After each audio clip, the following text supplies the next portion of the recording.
Chapter 26. Child, by the time you see this, you will already be an outstanding second-level sorcerer. I don't know what kind of hardships you have experienced in the mountains, but you should also find that you are actually stronger than you think. I can slowly tell you all my experience of practicing magic. But I have only explored so much about the secrets of the gods, and the rest is just speculation. Awakening the power of two sides, practicing body arts and magic at the same time according to a specific procedure is actually more difficult than practicing one of them alone. But according to Bear's message, I want you to take this difficult path. As a second-level sorcerer, if you can't meet the test of faith, I suggest you practice body arts of the second level while learning all kinds of low-level magic. If you reach the peak of the second level and the test of magic comes immediately, then my speculation is correct. In the various cities on the continent, you can't reveal your identity as a sorcerer, but being a warrior is a good cover. If you accidentally reveal your identity, you may be able to pretend to be a distant mage, but in a country of different gods, it can be dangerous. In the forest, you don't have to be afraid of the cavemen, but their arrows may be poisoned. Using magic in front of them was a good way to intimidate them, especially fire magic. Most cavemen worshipped fire. You may meet a tribe of cavemen, and if you are smart, you may be regarded as a god. It all depends on your luck. Although you can't easily reveal your secrets, you can teach this method to others. Those who are worthy of your trust or use, you can learn from them. You may think it is not right to do this, but I am sorry, I am doing the same to you. It is better than being muddle-headed in the world of mortals for the rest of your life. Even if you can't become a god, at least you can see the light beyond the sky. Keep going. When you pass through 3 layers of clouds and find a place where you can stay, I don't know when you can pass the test of faith. But from now on, pay attention to the weather around you and the sky in the east. When the disaster comes, you will see my next message. That was the end of Crazy Ole's first message. He did not teach Amon the details of cultivation, but just talked about what he needed to pay attention to. What made Amon very uneasy was that he once again mentioned a disaster, and the next message could only be seen after the disaster. What kind of disaster would it be? Since Amon couldn't figure it out, he didn't think too much about it. He settled his mind and continued to do what he had to do. The next day, Amon carried Schrödinger on his back and continued to climb higher. The towering peak seemed to be right in front of them, but it was still quite far away. Amon walked for another day. If he remembered correctly, he had already passed through 2 layers of clouds that surrounded the mountainside. Why did Crazy Ole ask him to run so high? This path was guided by Schrödinger, but for the past few days, the cat had been sleeping soundly in the leather bag. It did not seem to care where Amon went or how fast he walked. If it really wanted to lead the way, was it not afraid that Amon would go the wrong way? In such a complicated mountainous terrain, a slight mistake would result in a world of difference in the final destination. Just as Amon was thinking about this, Schrödinger, who was snoring loudly, suddenly jumped out of the bag and slipped into the bushes beside the road. It ran faster than a rabbit and disappeared in a flash. It was too late for Amon to pull out his sword to clear the way. In a moment of desperation, he jumped over a bush and summoned a gust of wind to help him stabilize himself. He quickly chased after the cat in the direction where it disappeared. Carrying a heavy iron branch, he jumped so high and so far in an instant, and landed so steadily. Amon did not realize that his physical cultivation was quite good. There was no trace of the cat in front of him, but Amon saw footprints left by leather boots again, and they were the same old boots that were almost worn out. Then he heard movement in the distance. He ran in the direction of the sound, went around a ridge, and saw Schrödinger looking forward from under a big tree. From the valley came the roar of a beast and the shout of a man. Not only was the cat willing to walk on its own, but it had also learned to watch. Amon walked up to Schrödinger and looked forward. He could not help but be shocked. In front of him was a horseshoe-shaped valley, with a pool half surrounded by steep cliffs on 3 sides. A man was standing on the slope of the cliff, waving a long sword, and was being attacked by several huge ironbacks. Amon had seen ironbacks before. They were covered with scale-like cuticle, which was very hard, like iron armor. They were omnivores. They ate termites in the jungle, fish and shrimp in the mud, and often swallowed iron-rich silt to help with digestion. Sometimes they also caught some small animals. In the feces of the ironbacks, it was possible to find the best fine iron sand. The average adult ironbacks were only more than 3 feet long, and although they were strong, they were not too terrible. But the ironbacks that were attacking the man now were 10 feet long, and Amon did not know what kind of mutation they were. Amon sucked in a breath of cold air as soon as he saw it. It was the first time he had seen a beast that could use a similar instinct to magic. The shell of the ironbacks was hard, but their movements were not flexible enough, and it was generally impossible for them to climb steep mountain walls. The young man who was being besieged seemed to know this too. He may have alarmed a few giant mutated ironbacks at the edge of the pool, then climbed halfway up the mountain wall in an attempt to avoid them. Unexpectedly, those ironbacks also climbed up. Amon sensed a fluctuation of elemental power. The huge ironbacks could actually use a natural skill similar to earth elemental magic to attach their bodies to the rocks, making them heavier and more powerful. And they were also far more flexible than the average ironbacks. Their sharp teeth and claws were deadly weapons, and the sweep of their long tails actually carried a strange power. This power made people nearby feel a sense of oppression, feel their bodies become heavy, and their movements become slow.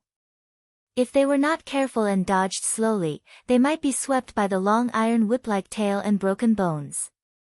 Although Amon had not yet begun to practice earth elemental magic, he had already memorized the relevant incantations and the various characteristics of the power used, and understood the mystery at a glance. The man who was fighting the ironbacks was also very skilled. He waved a long sword so that the wind and rain could not penetrate it, and there was a faint misty halo around it. Being able to stimulate the power of the bloodline through the weapon meant that he was already an advanced warrior.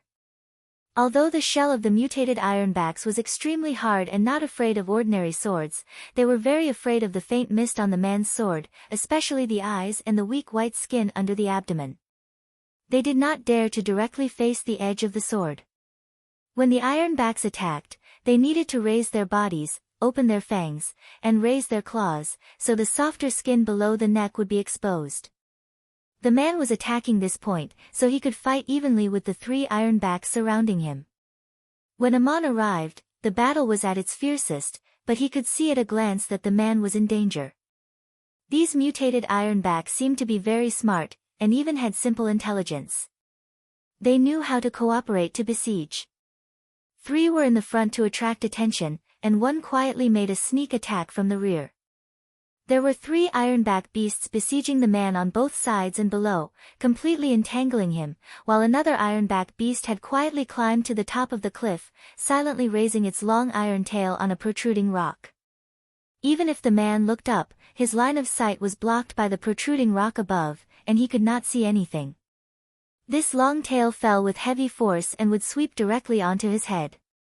The man who was surrounded on 3 sides could not escape in any way. It was too late for someone to warn him, but at this moment, an unexpected situation happened. The ironback high up raised its tail and took a step forward, grasping the rock, and was about to exert force, but suddenly its foot slipped and half of its body fell down. The edge of the rock was inexplicably covered with a layer of ice, which was not only unusually slippery but also bitterly cold, which was the most unbearable feeling for reptile beasts. The mutant ironbacks could use an instinct similar to earth elemental magic, and as soon as its body stopped, the layer of ice broke. But the broken ice immediately turned into a sharp ice crystal, piercing the soft skin under its chest and abdomen. Although it did not pierce through, the pain was unbearable for a moment. The ironback wanted to shrink back and stand firm again, but a gust of wind rolled up on the rock, swirling around its raised long tail and swinging it hard to one side. The long tail of the ironback was an important organ to maintain the balance of the body. A series of exquisite magic dealt with the behemoth standing on a narrow rock, and it finally could not maintain its balance and fell from the rock. Coincidentally, It happened to fall on another ironback on the left below, and the two ironbacks rolled together into the pool at the foot of the mountain, their hard shells hitting the rock making a lot of noise and stirring up huge waves in the pool. The man who was fighting fiercely was startled by this sudden change, and was almost scratched by the sharp claws of the behemoth on the right. A gust of wind condensed into a sharp wind blade in mid-air and cut the claws of the ironback. A layer of yellow and black light appeared on the surface of the sharp claws, and not even a mark was left on the claws. How hard! Taking advantage of this delay, the man had already jumped to the left with a shout, stood firm, and slashed at the ironback in the middle with his sword. The haze of light on the sword was thicker than ever, almost condensing into a shiny sheath. This sword was much more powerful than the wind blade condensed by Amon. The ironback that was pouncing up could not avoid it and stretched out its front claws to block, but one of its claws was cut off abruptly, and it let out a deafening roar of pain. Seeing that the situation was not good, the two ironbacks actually rolled down the mountain wall and fell into the pool, and did not show their heads for a long time. Even a fool would know that a mage had just saved him. As soon as he turned his head, he saw Amon, who had already walked out of the bushes. He hurriedly knelt on one knee with his sword in hand and saluted. "I didn't expect to meet a noble mage here. My name is Madanzo, a 4th-level warrior. Thank you for saving my life." Chapter 27. Are you a native of Igut? You have a cat with you, and you even cook for it first. Metatro asked Amon when they were camping at night. He had short, curly, golden brown hair. His skin was very white, and his nose was high and straight. He was very handsome. In the eyes of most girls in the world, his smile must be very charming, and his teeth were very white and neat. Amon asked in confusion, "Why is the one who cooks for the cat first a native of Igut?" Madanzo replied, "The people of Igut worship cats and regard them as the incarnation of the gods. That's the only reason why they love cats so much. Aren't you one of them?" When he saw that the mage who saved him was so young, he was also surprised. However, Amon did not take the initiative to introduce himself. Amon smiled and replied, "Oh, this cat is a friend of an elder of mine. He asked me to take good care of it. I am indeed from Igut, and my name is Amon. I have been learning magic since I was very young, but I am still only a 2nd-level mage. You said that you are from Babylon City, the capital of the kingdom of Babylon. Why are you in the mountains of Hittite?" Since he had already exposed his mastery of magic in a moment of desperation, he might as well go with the flow and pretend to be a mage from Egypt. After all, it was impossible for Metatro to verify his identity. Madanzo asked, "Hittite? This is the territory of Babylon.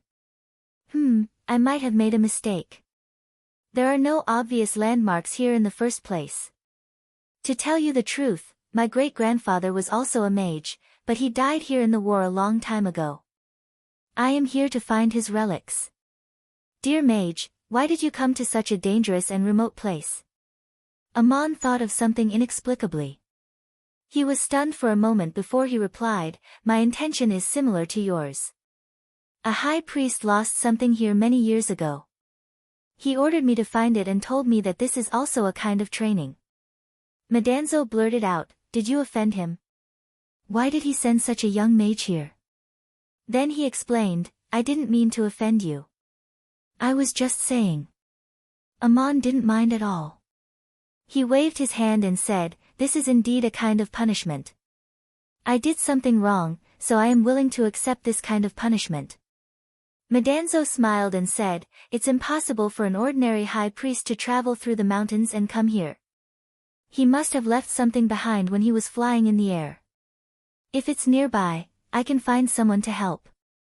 Amon was surprised. Find someone to help? Who could he find here? Aren't you also here to look for your ancestors' ruins? Madanzo explained again, "I've been here several times and got to know the largest dwarf tribe nearby. They should be the ones who are most familiar with this area. You can ask them to help you find the thing you lost in the mountains." Amon asked, "Caveman? You have dealings with their tribe? What's going on today?" Why did you go to the pool and disturb those ironbacks? I've never seen that kind of mutated ironbacks.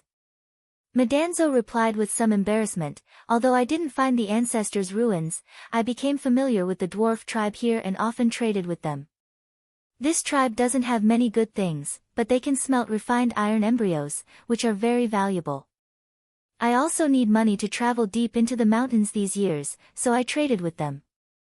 This place may still be in Babylon, so it's not smuggling, is it?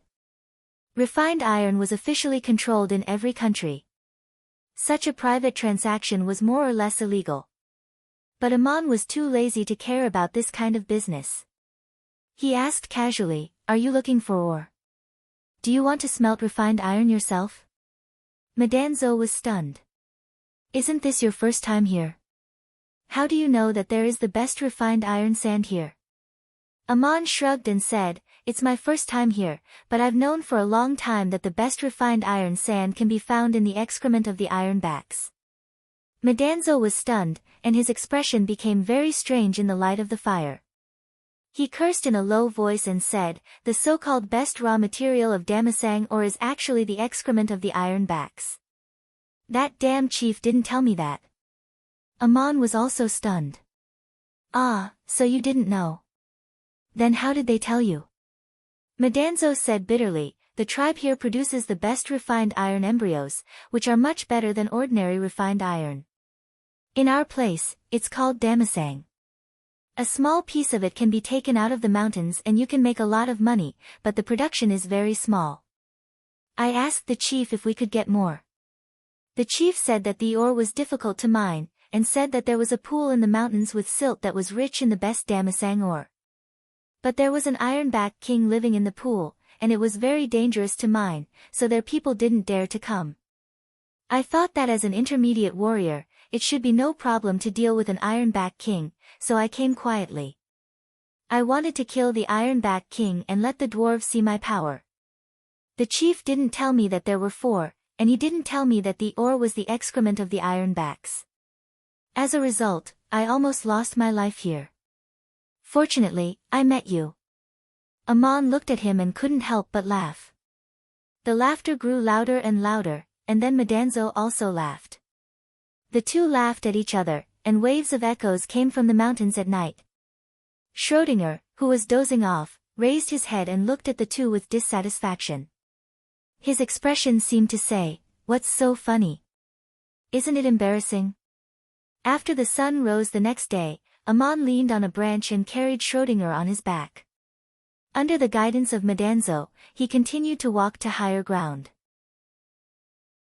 Although he didn't intend to let the caveman help him find Bear, it was always useful to find out if there were any noteworthy places in the vicinity. The clouds on the high mountains looked like a floating sea from afar, but when you walked closer, it was like a misty fog. Aman had almost passed through the clouds for the 3rd time. Halfway through, he suddenly heard something in front of him. He stopped with his staff and said, "Madanzo, there seems to be a sound in front of us. It doesn't sound like an animal, it's more like human footsteps." Madanzo jumped onto a big rock and looked forward with his sword in hand. After a while, he suddenly shouted, "Link, you old bastard, come here quickly. You lied to me so badly, see how I'll deal with you." A group of people came out from the woods at the bend of the mountain road. The leader was the "old bastard" that Madanzo scolded. He didn't look very old, probably only about 30 years old. His skin was slightly darker, but it was the fairest among the people. He was wearing clothes made of animal skin and a pair of straw shoes. He was the only one who wore shoes among the group. He was also the chief of the caveman tribe. As soon as Link saw Madanzo, he hurried forward and said, "You've wronged me. I heard that you went to the cold pool where the king of ironbacks lived to mine sand. I couldn't find you when it was dark, so I gathered the warriors of the tribe to save you when the sun rose." Behind Link, there were more than 30 warriors. Some of them were holding simple bows and arrows, some were holding spears with wooden handles tied to iron heads, and some were holding very interesting weapons. They were slender and rough flat iron bars, sharpened on one side, which could be used to stab or cut, but they were not made into the shape of knives. These people were not too short, but the chief Link said that they were the strongest warriors of the tribe. They should be the tallest, but they were about the average height of an ordinary adult. It seemed that the cavemen were called dwarfs for a reason. As soon as Madanzo saw Link, he jumped down from the rock and pretended to knock his head with the ridge of his sword.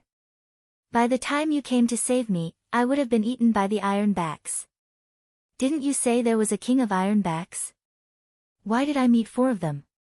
Ah! Link exclaimed. His mouth was wide open, and he blocked with a short stick in his hand. His short stick was made of some beast's bone, and there was even a parangan inlaid on it.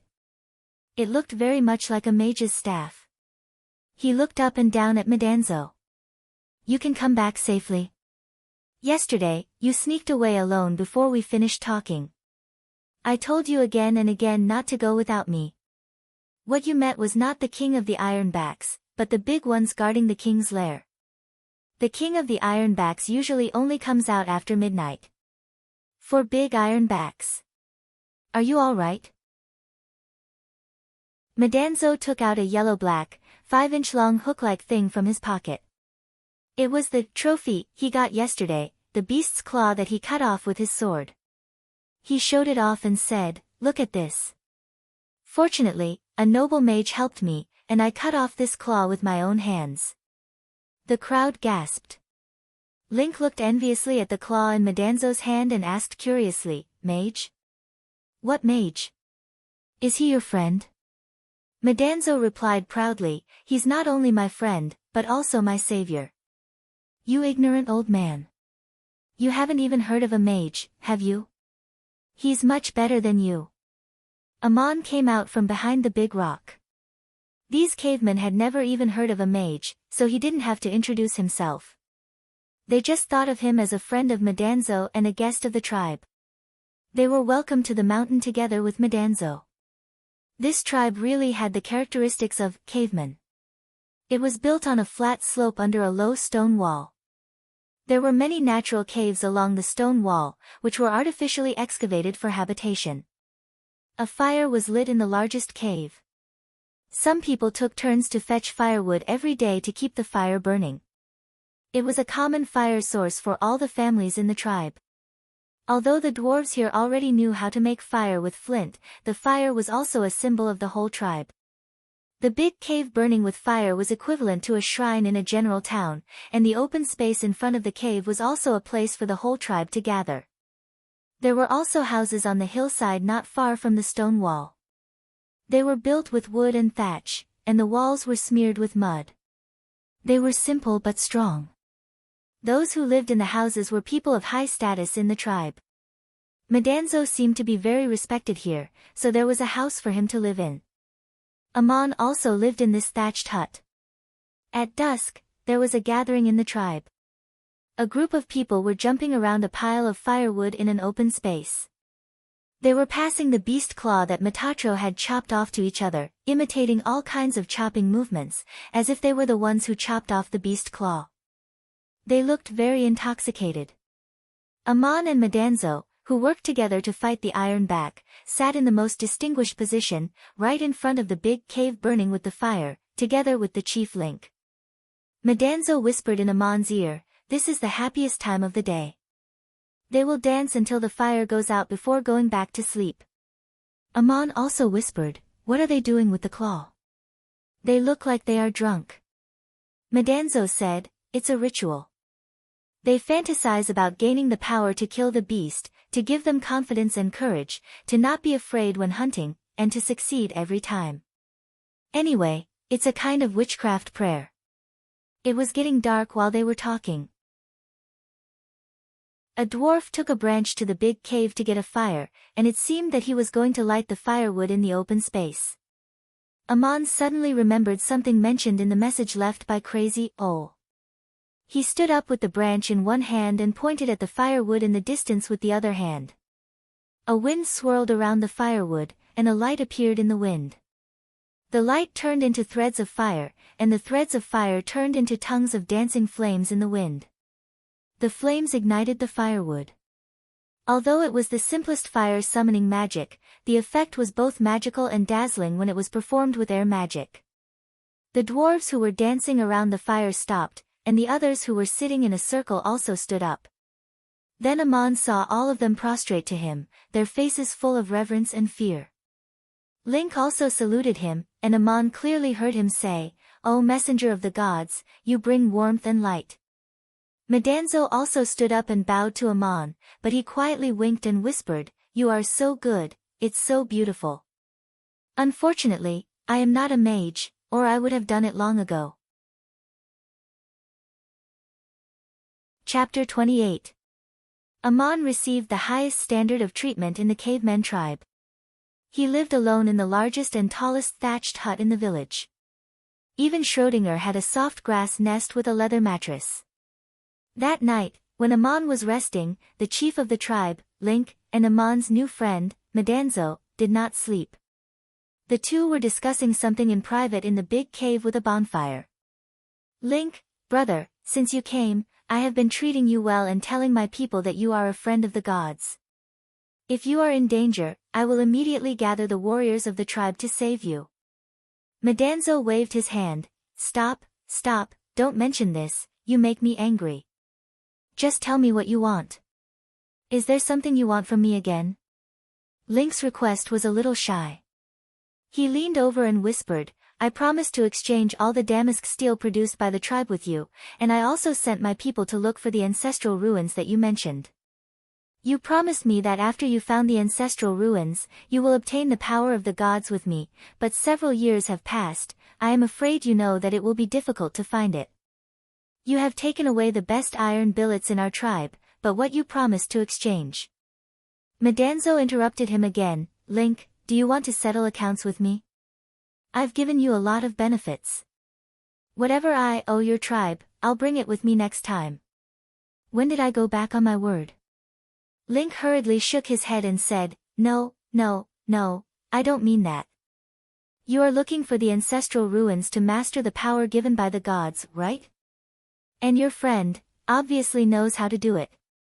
Why don't you ask him to teach you? If he agrees to teach you, help me ask him too. We have already agreed to learn together."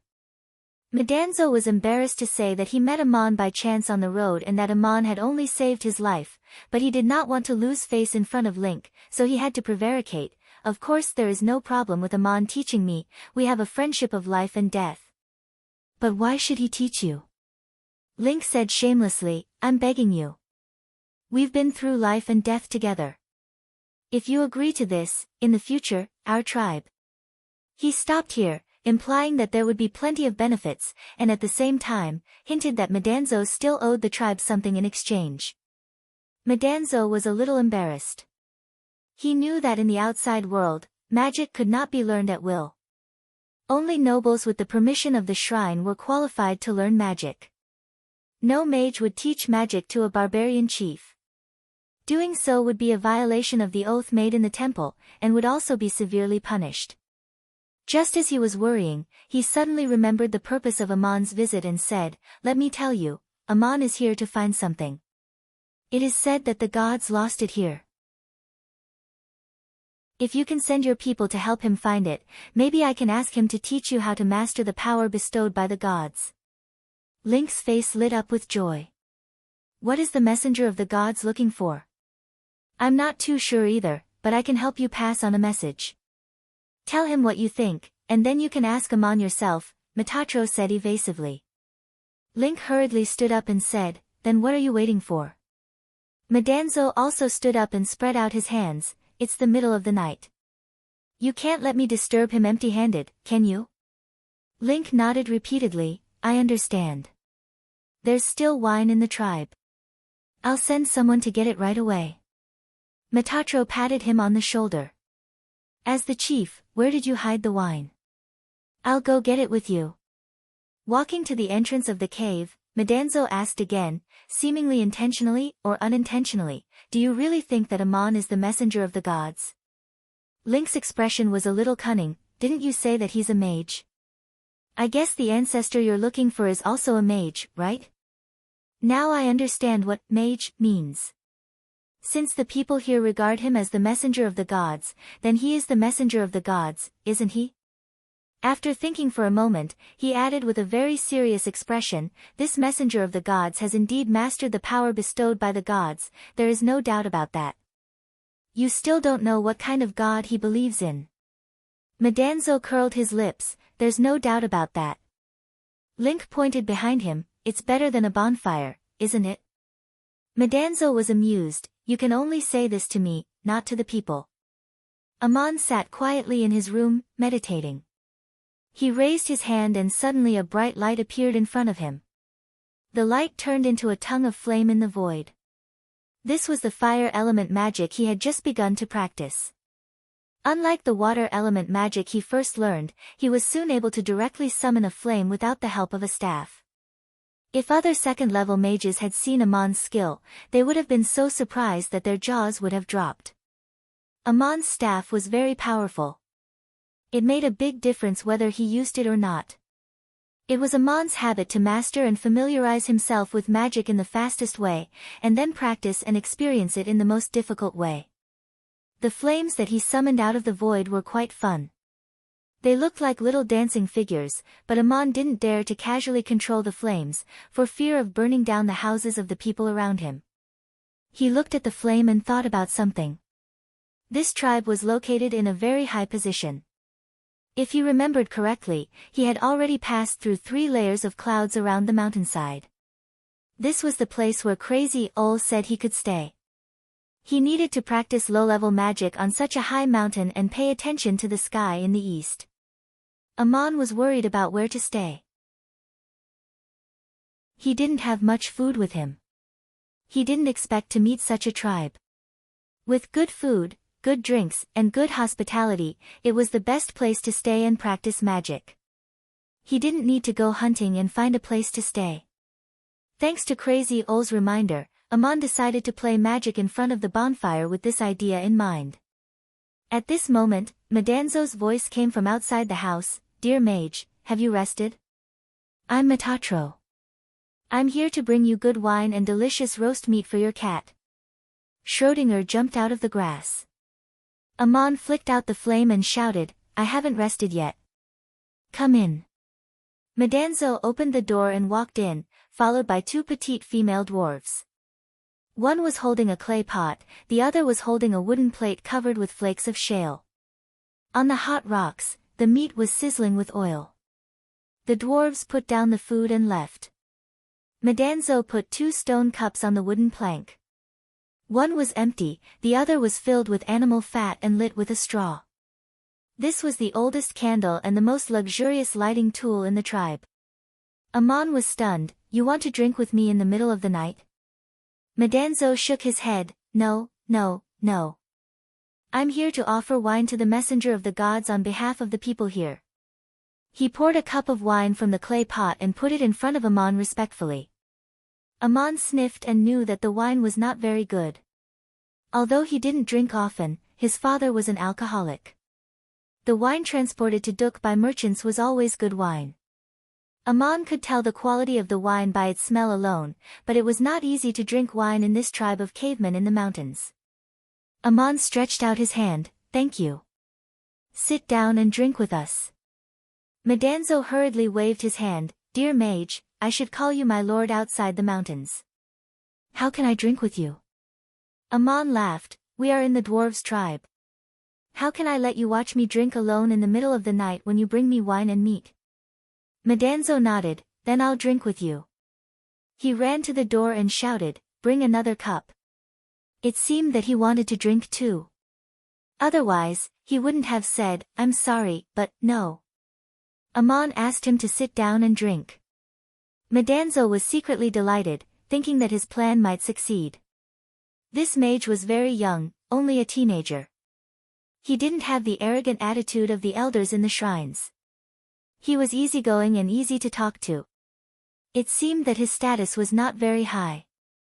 On the other hand, it was clear that such a mage was sent to this place as a punishment and exile.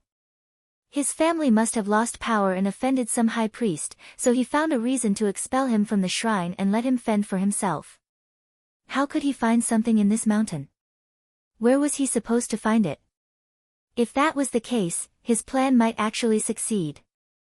Link wanted to learn magic, but Madanzo wanted to learn magic even more. Otherwise, he wouldn't have risked his life to go deep into the jungle to find the ruins of his ancestors. Under normal circumstances, a mage would not teach him magic without permission. But in this place, Amon's appearance seemed to be negotiable. The two drank and chatted. Madanzo intentionally or unintentionally talked about his own experience. His great-grandfather was a priest of the Marduk shrine in Babylon City, a 6th-level mage who was only one step away from becoming a supreme mage. Unfortunately, he was injured in a war and escaped the battlefield with a precious magic scroll of flight. Madanzo's great-grandfather died in the deep jungle near the Euphrates Valley, possibly because of the exhaustion of the scroll or the severe injury. After his disappearance, his family almost went bankrupt and owed a huge debt. At this time, a stranger from afar saved Madanzo's great-grandmother and grandfather. It was a hunter from Assyria who happened to find the remains of Madanzo's great-grandfather, his belongings, and his will while hunting in the Euphrates Valley. The hunter buried his great-grandfather according to the contents of the will and sent the remains to Babylon City. The remains were very valuable. The staff inlaid with 2 parangons was enough to pay off the debt. Later, although the orphan and the widow managed to save the territory of the family, they offended a very noble lord in the area. Amon's grandfather lost the right to inherit the position of priest. The reason was that he was not suitable to learn magic and did not awaken the power bestowed by the gods in the ceremony. This was a complete excuse. It was obvious that someone was not a mage but still enjoyed the status of a priest in name. Anyway, it was not easy for the orphan and the widow to live. Needless to say, this was a declining noble family. It was almost forgotten in Babylon City. When it came to Metatro's generation, they even lost their noble status and were just ordinary commoners. When people talked about the past, they even laughed at his grandfather for being so useless that his descendants fell into such a state. The hunter also passed on the last words of Amon's great-grandfather. It was said that the 6th-level mage did not die on the spot after falling into the deep valley. In his pain, he prayed to Marduk for 7 days and 7 nights. Finally, in despair, he recorded all the magic he had learned in a cave, hoping that someone would find his body and bury him, and then send his belongings back to his hometown. Later, the hunter fulfilled his wish. As Madanzo spoke, he carefully observed Amon's expression, because this was an offense against the gods. His great-grandfather's behavior also violated the instructions of the shrine. However, Amon did not get angry, nor did he scold him. He looked solemn and listened very seriously. Only then did Madanzo carefully continue. When Madanzo was a child, he heard the legend of his great-grandfather from his grandfather. It was a family secret that could not be mentioned to outsiders. When he grew up, he lost the qualification to learn magic, so he began to learn body arts. At the age of 20, he became a 4th-level warrior. But he never gave up. His life's wish and dream was to learn magic. This was impossible in Babylon City. No one would teach him. With his status, practicing magic was against the law, and the teacher would be punished. Metatro recalled the story of his great-grandfather. Was the content of the magic written in the cave where his great-grandfather died still there? If he could find that place, he might be able to practice magic on his own. With a fluke, the young Madanzo went deep into the valley between Babylon and Hittite, trying to find the remains of his ancestor. But he did not have a detailed map. He only knew the general area, which was almost impossible to find. But in the mountains, he became acquainted with a dwarf tribe. Speaking of this, Madanzo explained nervously, "Dear mage, I see you as a friend and my savior. That's why I'm telling you such a secret. I don't want to become a sorcerer. My ancestor was a mage. According to the law, I should have inherited his position. But he sacrificed his life for the country and was ridiculed as a deserter. His descendants were also treated unfairly. My only goal is to restore the glory of my ancestor and prove that I am qualified to inherit it." He waited for a long time but did not hear any reply from Amon. He looked up anxiously and was stunned. After a while, he suddenly came to his senses. He hurriedly stood up, stepped back, and knelt down. Oh my God, how can there be such a coincidence in the world? You're holding Mr. Nietzsche's keepsake. In the candlelight, Aman was holding a small golden plate. There were emblems on both sides, engraved in cursive script and blade script respectively. It looked like a seal or a nameplate of a shrine. When Madanzo told his family history, Aman had confirmed Madanzo's identity. He was the descendant of the deceased mage that crazy owl found in the Euphrates Valley more than 100 years ago. When the deceased mage's widow sent Nietzsche away, she made a gold plate for Nietzsche and told him that if he needed help in the future, he could send someone to find his family with this plate. This plate later became Nietzsche's keepsake. Crazy owl traveled the continent with it and gave it to Aman the night before Aman left. He asked Aman to keep it carefully as it might be useful in the future. More than 100 years had passed. Aman was not sure if Madanzo still recognized this keepsake or if the widow's words had been passed down. So he took out the plate tentatively. If Madanzo did not recognize it, he would not mention it again. Unexpectedly, Madanzo recognized it at a glance. Aman stood up and said, "I'm not mistaken. You know Mr. Nietzsche's name, but why are you kneeling when talking?" Madanzo answered, "This is the legacy of our family. Mr. Nietzsche is the benefactor who saved our family. It was he who selflessly sent the precious relic of our ancestors back to Babylon City. Seeing this keepsake is equivalent to seeing Mr. Nietzsche. We must greet him and do our best to help him. I've known the emblem on this keepsake since I was a child. I've even dreamed of meeting Mr. Nietzsche or his descendants." This was the truth. Madanzo knew that Nietzsche was a sorcerer who practiced magic privately. The magic he learned came from his great-grandfather's legacy. If he met Nietzsche, he might learn the magic left by his ancestors. This was one of Madanzo's childhood fantasies. That was why he remembered the emblem on this keepsake so clearly. Aman said, "You didn't tell me the whole truth. Mr. Nietzsche was a sorcerer, but you only said he was a hunter." Madanzo hurriedly explained, "Yes. You also know that a sorcerer's identity cannot be made public, so I dare not reveal it in front of a noble mage like you. Mr. Aman, why do you have Mr. Nietzsche's keepsake?" Keepsake? Madanzo took it for granted that Nietzsche was no longer alive. After all, it was more than 100 years ago. The Aman in front of him was either his descendant or his successor. Otherwise, it was impossible for him to take out this token when he was telling the story. He never mentioned Nietzsche's name. This is indeed Mr. Nietzsche's keepsake. He gave it to me personally. It's such a coincidence that we can meet here. But if you think about it carefully, there's a reason. You came to this area in search of your ancestors' relics, and I met you here. Let's continue drinking. There must be a reason why you suddenly told me these secrets of your family, right?" Aman walked over and pulled Madanzo up. Then they returned to the simple wooden table and sat down. Madanzo's face was flushed with excitement. He clenched the stone glass with both hands, leaned forward and said, "Mr. Nietzsche gave you the keepsake himself? So he's still alive. Then he must have been a great sorcerer. Can I see Mr. Nietzsche? Can you take me to see him?" He asked a series of questions.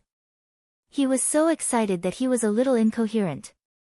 Aman waved his hand and said, "Madanzo, don't get too excited. I'm afraid I can't take you to see Mr. Nietzsche, and I can't tell you where he is. Your family's teachings don't include this, right? You haven't answered my question just now. Why did you suddenly talk to me about the secret of your family tonight?" Madanzo finally came to his senses. He remembered that his family's teachings were only to try their best to help the person who held the keepsake, and not to make all kinds of requests as soon as they met. He took a deep breath and finally said, "In fact, the reason why I want to learn magic from you and meet Mr. Nietzsche is also to learn magic." "Mr. Aman, may I ask if you are also a—" Aman interrupted him and said, "You want to ask me if I'm also a sorcerer?" Mr. Nietzsche was a sorcerer, but it doesn't mean that he will always be a sorcerer. It's not difficult for a great sorcerer to become a mage. Don't forget that more than 100 years have passed. He did not say whether he was a sorcerer or not, and vaguely avoided the question. Chapter 29. Madanzo was smart enough not to ask further. Since Amon had already said that he was a mage, then he would take him as a mage. Anyway, the identity of a sorcerer was not suitable for public discussion. He poured a few more glasses of wine for Amon in succession and waited eagerly for an answer.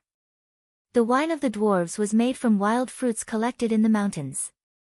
It tasted a little sour and looked very cloudy, but when tasted carefully, there was a very special sweetness to it, a taste that other wines did not have.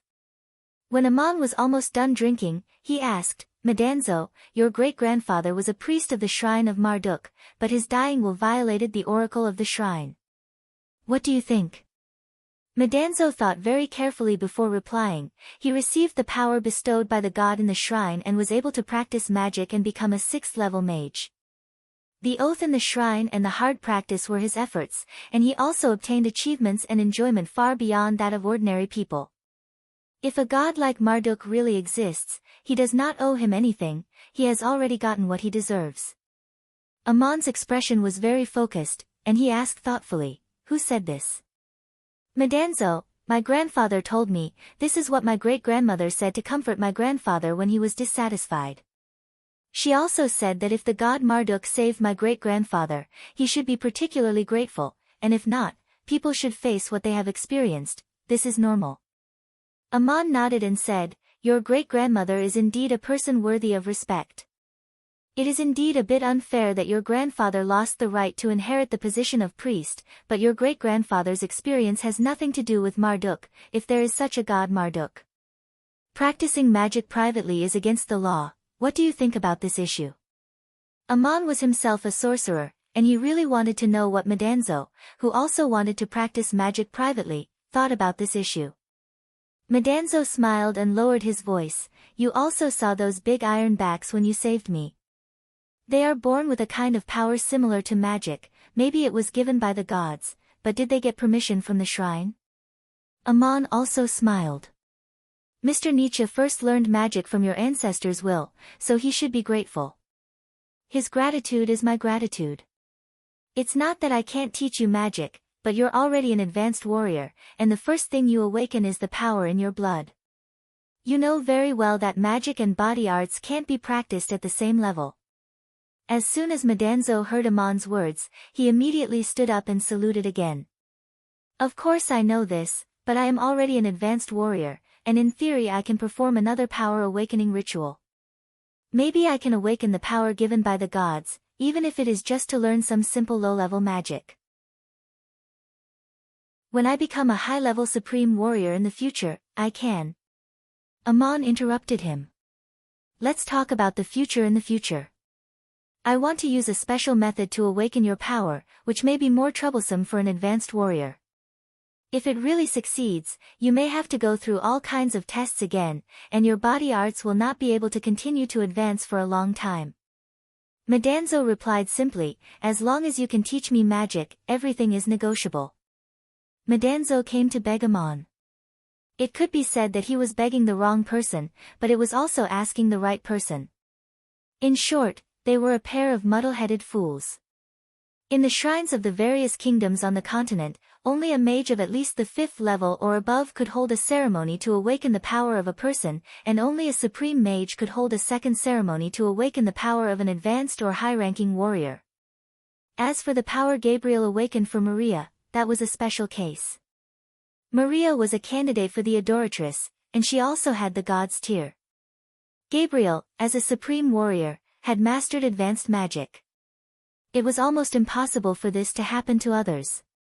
There had never been a case of a 2nd-level mage performing a second power awakening for a 4th-level warrior. Amon didn't know this.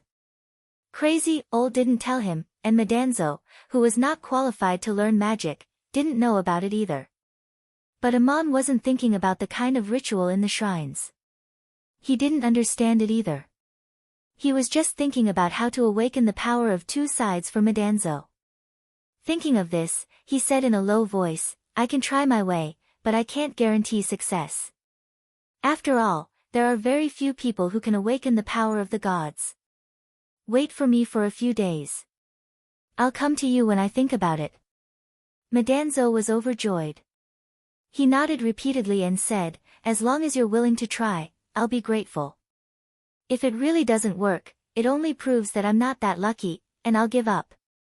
Crazy Ol had told Amon that he might as well try the method he knew or was still guessing on others.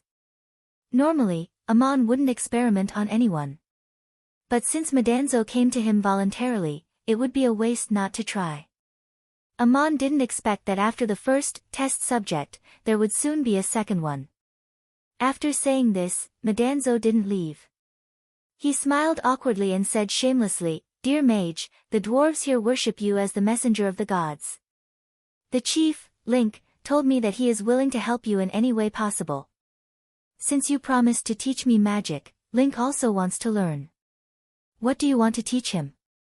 Madanzo was smart. He didn't ask, can I do it, but, what do I need to do? Amon thought for a moment and answered, I can also try, but I need to talk to him. Call him in. Link was waiting outside the door. Madanzo called him and immediately came in happily. At this time, the jar of wine was finished, and the plate of meat was gone without anyone noticing. Amon didn't know how Schrödinger ate, but he wasn't afraid of the hot stones burning his claws. Amon let Madanzo go back to rest and left Link alone. They talked about the situation in the tribe, and vaguely found that this tribe and this chief might have some fate with him. This was a large tribe with hundreds of people. They occupied the plateau alone, enjoying the most luxuriant forest and hunting grounds with the most game. Other tribes couldn't compete with them. One of the most important reasons was that this tribe knew how to smelt iron. There were several furnaces in the caves on the mountain wall. The smelting skill was passed down from generation to generation. It was said that Link's grandfather's grandfather's grandfather learned it from outside the mountains. Link's grandfather's grandfather's grandfather was once captured in a tribal war, and then sold to a large town far away from the mountains as a slave. His main job was to open mines, mine, and smelt. The conditions were very difficult. He stayed in the town for 20 years and learned a lot. He even became a small foreman in the mine and managed other slaves. Finally, he found an opportunity to escape and escaped back to the mountains with 7 or 8 cavemen. This tribe's smelting skill was passed down from that time. But there was only language in the tribe, no written language. Even the chief was illiterate, so there were no detailed records. Speaking of this, Link asked worriedly, can the messenger of the gods learn magic even if he can't read? If it was outside the temple, of course, the answer was no. But Amon thought for a moment and answered, you can learn it, but it's a lot more troublesome. You'd better learn how to read in the future. Hearing this, Link was so happy that he almost jumped up, but he quickly prostrated on the ground and said, so you agree? Thank you, messenger of the gods. If you have any orders, I'm willing to gather the whole tribe to serve you. If my people ask me which god gave me power, I will definitely answer that it was God Amon. Amon gave him a fright. Crazy Ol had asked him to solve the secret of the gods, but this dwarf chief gave him the hat of Ammonius as soon as he opened his mouth. Amon waved his hand and said, you don't have to do this. I can't guarantee success. It's up to you. Since I've promised Madanzo, I might as well promise you. But I feel that you know some magic. Is that a mage's staff in your hand? Link raised the beast bone inlaid with God's stones and said, this is the chief's scepter. I know a little of the divine spell you mentioned. It's passed down from generation to generation. Only those who have mastered it are qualified to be the chief. Link did know a few simple divine spells. They were earth elemental divine spells, but they were only the most basic and simple applications. He didn't even know what earth magic was, let alone learn all of it. There were no written records in the tribe, so he certainly didn't know its specific origin. In this way, Amon settled down in the tribe of the cavemen. As the emissary of the gods, he was treated like a god here. He also taught 2 students. Amon pondered for a few days before he took Madanzo and Link to a secluded place and had a private talk. No matter what you've learned before, I want to start from the first ceremony, especially you, Madanzo. Don't think too much about the power you're awakening. Don't think about whether it's the power given by the gods or the power sleeping in your blood. Don't think that this is the second awakening ceremony. Just start from the beginning. When the power is awakened, the desire will also be awakened.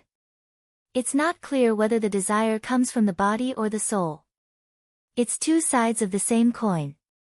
You have to learn how to face it and not be controlled by it. The first thing you have to learn is how to put your spirit in a state of concentration and introspect your body and mind. Pray to the Taraculus, I will give it to you too temporarily.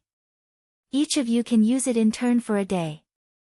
Link, remember, you have to exercise your body like the warriors in the tribe, or simply learn physical skills from Madanzo. And Madanzo, you have to forget what magic is and what physical skills are. You're awakening a kind of power, but you don't know which god gave it. This kind of prayer may be difficult, but you have to reach that state of concentration and introspect. Link was very obedient. It's not difficult, it's harmonious. Chapter 30. To Amon's surprise, he tried his best to follow Crazy Ol's method and succeeded. What was even more surprising was that the first person to awaken the power of 2 sides was Link. By the time Link had almost mastered all the elementary earth magic, all he needed to do was to master the skills and use them in coordination with each other. But Madanzo's power had not been awakened yet. Amon carefully analyzed and felt that it was not because Madanzo's aptitude was inferior to Link's, but because he had an inherent impression of magic. It was not easy to eliminate those prejudices in his mind and focus on awakening the power of 2 sides. Some things could not be forgotten just because one forgot them. Link was very interesting. He did not know what magic and body arts were before, so he was directly used as a test subject by Amon. He only knew a little bit of earth magic, which meant that he had not yet crossed the threshold of the ritual, but his accumulation was quite sufficient. Amon did not know what to teach him first, so he simply taught Link the mining skills of Duk. Link already knew a little, so he naturally understood it. Then the ritual to awaken the power was a piece of cake. After that, it would be easy to teach Link. He would start from the earth elemental magic that he was already familiar with. Link had practiced blindly for so many years, and he did not lack mana. Amon mastered all the elementary earth magic, and Link was soon able to wave his bone stick and perform all kinds of elementary earth magic. Amon then taught him the simplest healing magic. He could not wear the hat of Ammonius for nothing. Healing magic was the most useful in such a tribe. Seeing that Link was almost at the level of a first-level mage, Amon told him, in order to better master the magic or to use it in a critical moment, you can use a staff. But try not to use it when practicing magic or practicing the combination of various magic. That was what Crazy Ol had told Amon, and Amon had told Link the same thing. But he had forgotten one thing. Link's bone stick was inlaid with a common parangan, which was far inferior to Amon's staff. So there was no need to remind him. Amon was far more mature than the average child. He was absolutely calm, but he was still a teenager.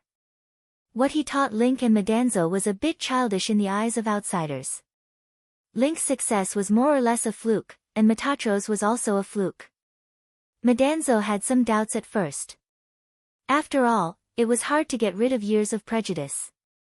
But when he saw Link brandishing the bone stick and performing all kinds of earth magic, he was completely convinced by Amon. Without a trace of hesitation, he wholeheartedly followed Amon's instructions and used the Taraculus to awaken the power. About 10 days later, he also succeeded. Madanzo and Link did not know that before Amon met them, he had only practiced water and air magic, and had just started practicing fire magic. The process of Amon teaching them was also the process of his own practice. But Amon found that he learned the same kind of magic, such as earth magic, much faster than Link, so much so that Link did not even realize that Amon was practicing and teaching him at the same time. It was only in the environment of the barbarians that Amon was able to deceive them so successfully. If it were outside, an experienced mage would be able to see through Amon's disguise at a glance. Seeing that both of them had awakened their power, Amon took back the Taraculus and taught them several kinds of low-level magic, letting them practice by themselves. He also made some requirements, such as silently condensing a layer of ice on the ground and so on.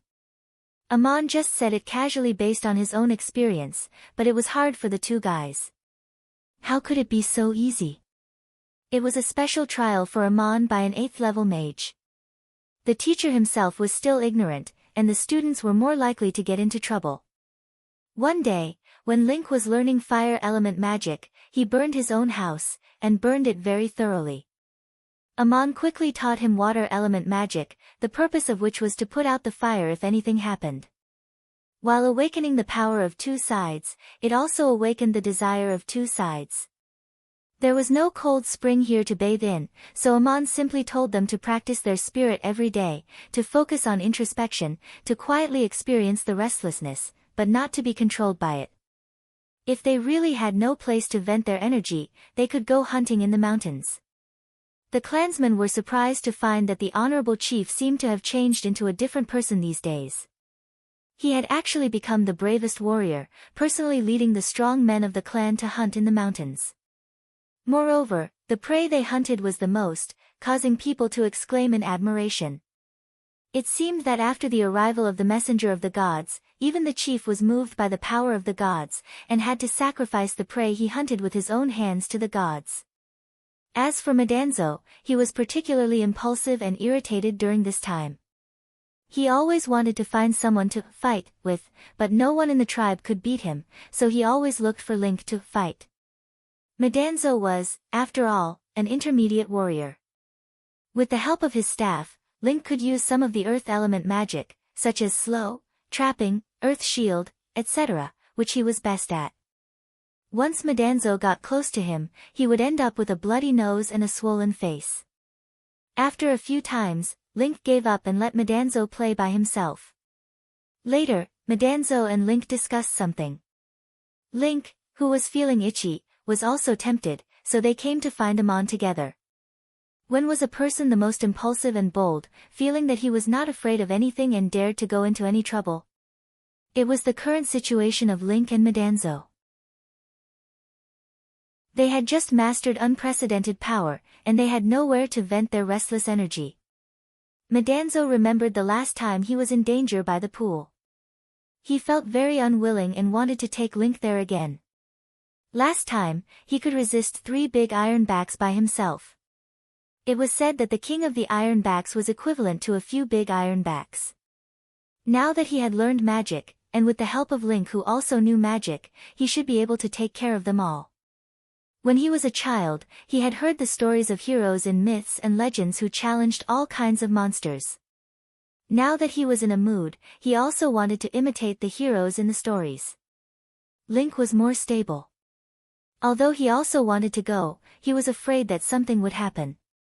After a discussion, the two felt that it would be foolproof to ask their teacher Amon to go. So they urged Amon to go together. Amon listened to the idea of the two students, frowned and asked, "What do you want to do?" "Wash manure." Link replied, "It's just a trial. There are no other opponents in this mountain." Madanzo added, "You can also go mine sand. Clean up that place and let the people in the tribe go to mine the damask ore and refine it into billets. A small piece outside is worth a lot of money."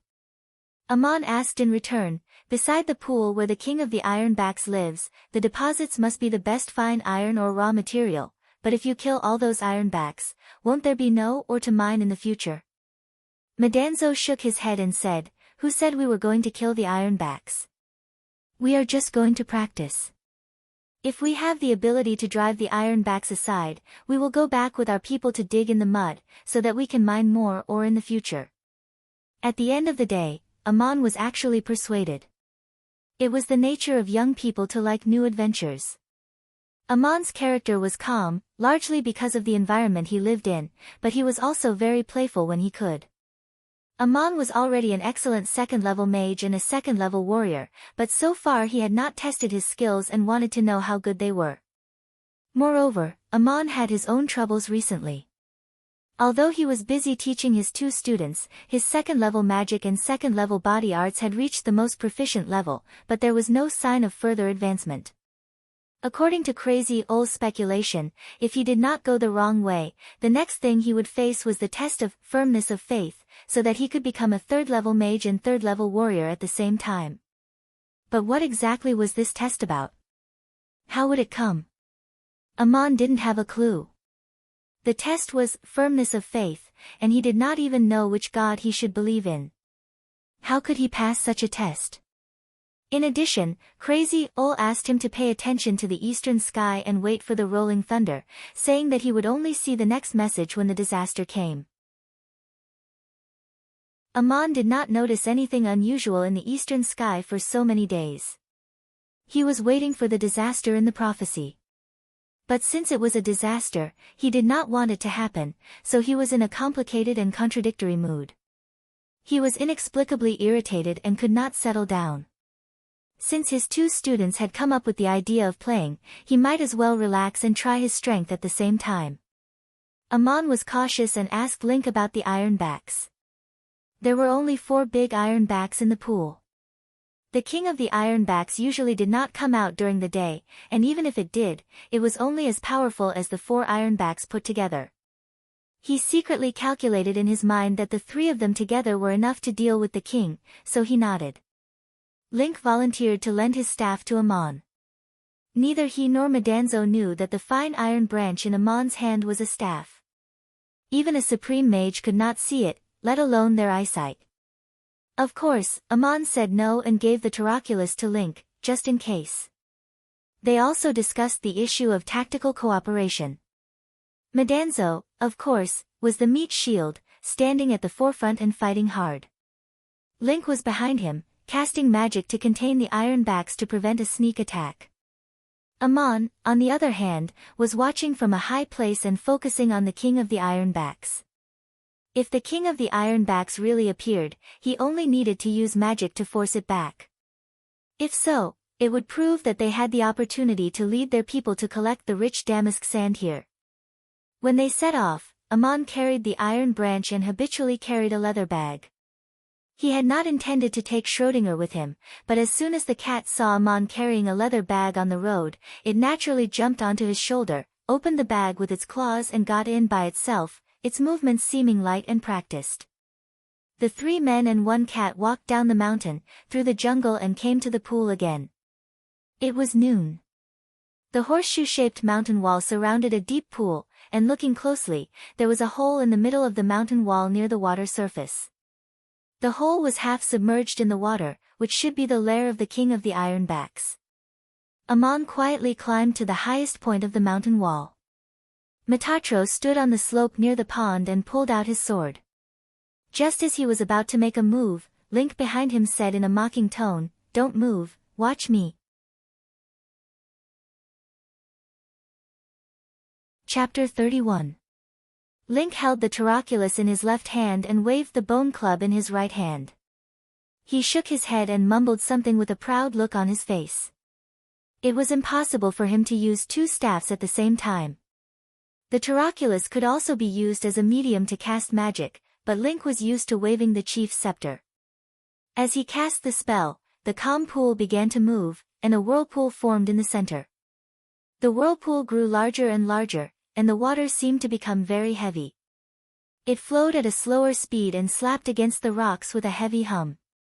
Link was still using the earth magic he was best at. If there was something hidden in the pool, it would not be able to bear it. Sure enough, a strange roar came from the mountain wall near the water, and suddenly 4 big ugly heads emerged from the water. Their bloody mouths were full of sharp fangs and could swallow half a person's body. One of the heads saw Madanzo at the edge of the water and immediately shrank back. It was probably the big ironback whose claw Madanzo cut off last time. Madanzo had already pulled out his sword and was on full alert. At this moment, something unexpected happened. A long whip with golden spots suddenly flew out of the pool near the shore without a sound and lashed in the direction of Madanzo and Link. Upon closer inspection, it was the tail of an ironback beast, but it was obviously longer and thinner than the tails of those big ironbacks. The dark horny scales were covered with golden spots, and it came in a hurry without the slightest sound of the wind. The tail was slightly rolled down from mid-air, drawing an arc around Madanzo in front and going straight for Link behind. If it hit, Link would die on the spot. Metatro roared as he raised his sword and slashed upwards. The sword gave off a dazzling light, and at the same time, it brought with it an invisible force that seemed to be able to support the heavens and the earth. It stopped the tail from falling and was frozen in the air by the sword light. The magic combined with his sword skills was much more powerful than before. The sword did not directly hit the long tail, but it made a sound like gold and iron colliding. It was as if Metatro had blocked the long tail, preventing it from hitting his head. His boots were also stuck in the mud. Obviously, he was under a lot of pressure. The long tail actually had the heavy effect of earth elemental magic. But don't forget that the tail was soft. The middle part of the tail arched upwards with the sword, and the tip still whipped towards Link, but it was a little slower and less powerful. While Metatro was swinging his sword, Link had also cast a divine spell to protect himself. It was an earth elemental divine spell with heavy and slow effects, but it didn't have much of an effect. The sudden sneak attack should be the Ironback King. Its long tail in the water was extremely powerful, as if it didn't care that its body felt heavier, nor did it slow its speed too much. Link's line of sight was blocked by Metatro while he was casting a spell. He looked up and saw Wei Wei coming towards him, but it was too late to dodge. In a moment of desperation, he unleashed his incredible potential and summoned an earth elemental defense with the help of the Taraculus. The long tail whipped up a yellow-gray light, shattering the earth elemental defense summoned by Link, and the tail swept his left wrist. The long tail whipped out a yellowish-gray light, shattering the earth elemental defense that Link had summoned. The tail then swept across Link's left wrist. Fortunately, both Madanzo and he blocked it, otherwise his head would have been whipped on the spot. Fortunately, both Madanzo and he blocked it, otherwise his head would have been whipped on the spot. At this time, Amon shouted from high above, "You guys run." At the same time, there was a series of crisp sounds, as if many utensils had been broken. A giant beast suddenly leaped out of the water, but its forward movement was frozen. Coincidentally, a wave surged up from the pool and hit its body, turning into a layer of hard ice that froze it inside. The Ironback King finally showed its true face. It was about the same length as the big Ironback, even a little smaller, but its body shape was not quite the same. Its body was obviously slender, but its tail was very long, accounting for about 2/3 of the whole body length. The scales all over its body were covered with golden spots. As soon as it launched a sneak attack underwater, Amon, who was high above, felt that something was wrong. He sensed the fluctuations of the earth elements around him. It seemed that there was an Ironback here that could instinctively use the simplest earth element detection, and it could find the location of people on the shore without showing its face. Amon had also used this technique before, when he had used the fluctuations of the water element to detect Maki, who was following him. This Ironback King was very smart, and it knew how to avoid the strong and weak points. Its long tail went around in the air and directly attacked Link behind Madanzo, and it succeeded in one hit. Link made a mistake. He used his best earth elemental magic to deal with the Ironback King, but the Ironback King itself was also good at similar earth elemental power, and this power was much stronger than Link's, so the effect of the magic was greatly reduced.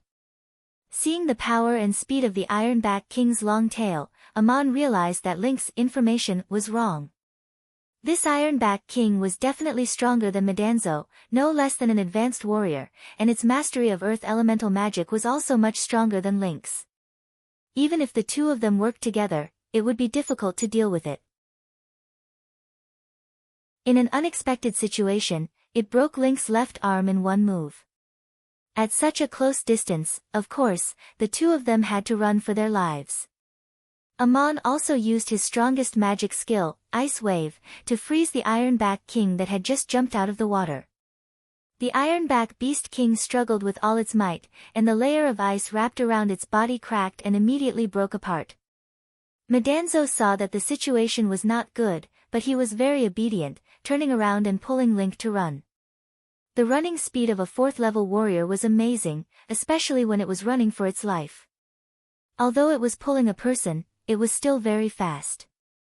Fortunately, Amon cast a spell to block it, so that the two of them could run into the woods first.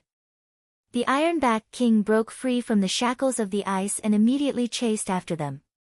The broken ice was rolled up by the sudden wind, turning into countless thin needle-like sharp ice crystals, shooting towards the eyes of the Ironback King in midair. The Ironback King closed its eyes, and the ice crystals could not cause any damage to its hard scales. It only paused for a moment, and then continued to rush forward, looking like it was going to catch up with Link and Madanzo, and its speed was not slower than the two of them. At this time, a fire suddenly ignited at the edge of the woods, and 2 trees that had just fallen were burning. This was not Amon's magic.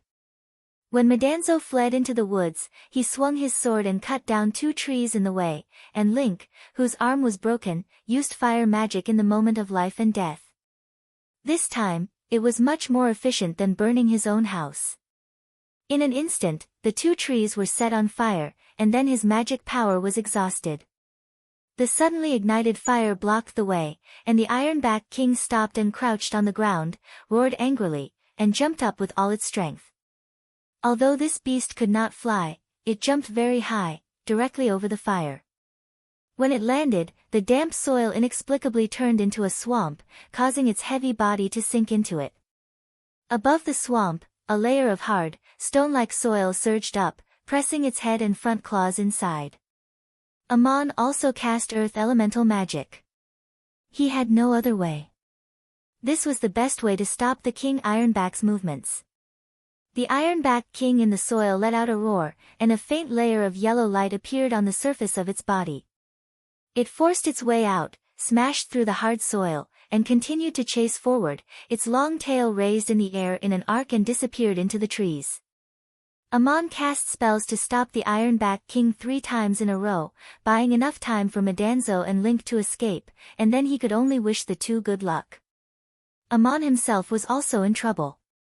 As soon as the Ironback King disappeared into the trees, the fiercest big Ironback King had climbed up the mountain wall, opened its mouth with sharp teeth, and pounced on Amon. Amon was not tall, like an adult dwarf, holding a branch in his hand. Obviously, it was not as dangerous as a warrior's sword. It seemed to be defenseless, but this big Ironback had hit a nail on the head. The branch in Amon's hand was a whole piece of fine iron, not only a staff but also a weapon. It was much heavier than a warrior's sword, and it was just right for dealing with this big Ironback King whose skin was so thick that even a sword couldn't pierce through it. Amon looked down from above and hit the Ironback King's shoulder with all his strength, and at the same time, a gust of wind rolled its body out of the mountain wall. Not even the warriors or mages on the road had seen this scene, let alone the Ironback King. Amon could use the power of magic even when the staff hit the body directly. With one strike, the Ironback King was knocked down from the cliff. It fell into the pool, but there was no splash. Instead, there was a heavy sound, and several cracks appeared on the water surface. How could there be cracks on the water surface? There was a thick layer of ice in the pool, and the shape of the water surface was slanted and solidified.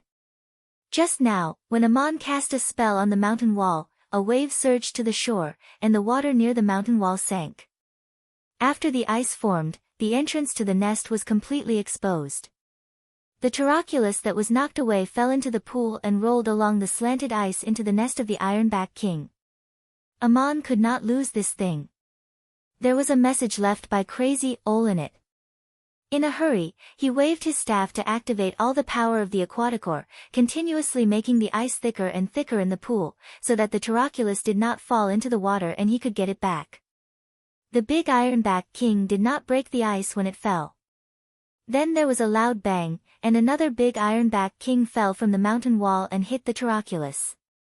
The two big ironback beasts were all confused from the fall. The other big ironback beast that was climbing up the mountain turned around and came down again. The last ironback beast that had a broken claw never went up.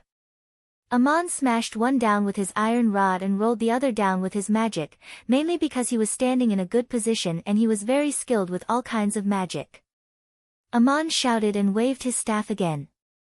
A gust of wind blew, and a biting cold mist hit the four big ironbacks on the ice.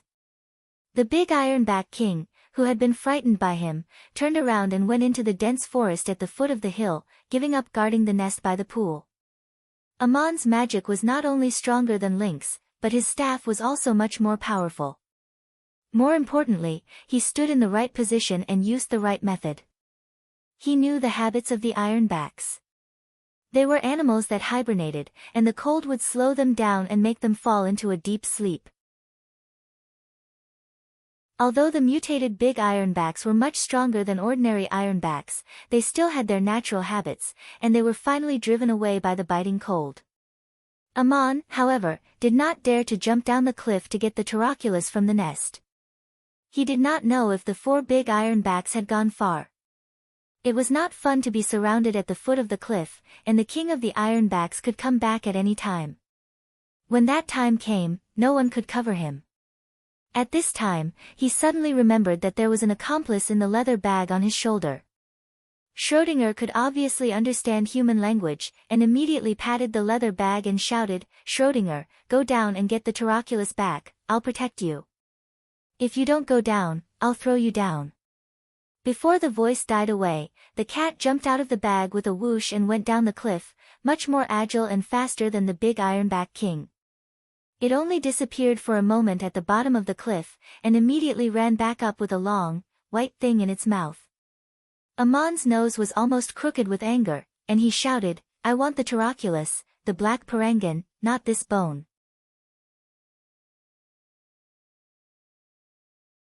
Chapter 32. Schrödinger seemed a little unhappy as he put down the bone, turned around and ran down the mountain wall again, and soon jumped back up again, opening his mouth and spitting out the taroculus. Amon quickly put away the taroculus and shouted, "Schrödinger, let's go." The roar of the ironback king came from the trees under the mountain wall again, mixed with the sound of shrubs and bushes being broken and swept away. It seemed that this fierce beast was quite angry. Amon turned and disappeared up high, and before leaving, Schrödinger still picked up the bone-like thing in its mouth and jumped into its leather bag. When the Beast King returned to the pool, the four big ironbacks emerged from the trees, trembling with fear. In front of them was only the frozen pool and the entrance to the nest exposed above the water. The ironback king crawled over the ice into the nest, and then let out an earth-shattering roar, shaking the nearby ice layer with a slight cracking sound. On a trail in the dense forest of the mountains covered by clouds, a pale and grimacing Link was anxiously discussing something with Madanzo. "That guy is really strong, chasing us for so long. Luckily he didn't run as fast as us on the mountain road, so he probably won't chase us again after we leave the territory. Mr. Amon is still at the pool. What do we do? Should I go back and gather the warriors of the clan to meet him?" "Madanzo, will it be too late to wait for you to gather the people of the clan?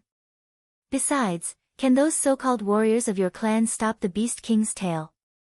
We've lured the Beast King away, and Amon can deal with the remaining four big ironbacks, so escaping shouldn't be a problem. He's much more capable than the two of us." Link panted and said, "You're right, Mr. Amon can deal with the four big ironbacks, but I'm afraid he'll run into the Ironback King on the way back."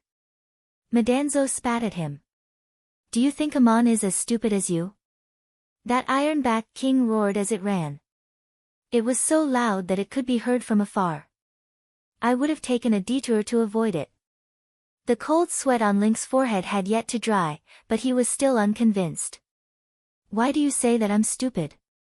Madanzo grabbed his fur lapel and said, "If you're not stupid, who is? Who told me that the Ironback King is only as powerful as the four big ironbacks combined? Both of us weren't able to block its attack. Fortunately, Amon covered our escape." Link leaned against a rock by the roadside, his body shrinking down. "Be gentle, I'm hurt." An elder in our tribe told me about it. I didn't know it was like this.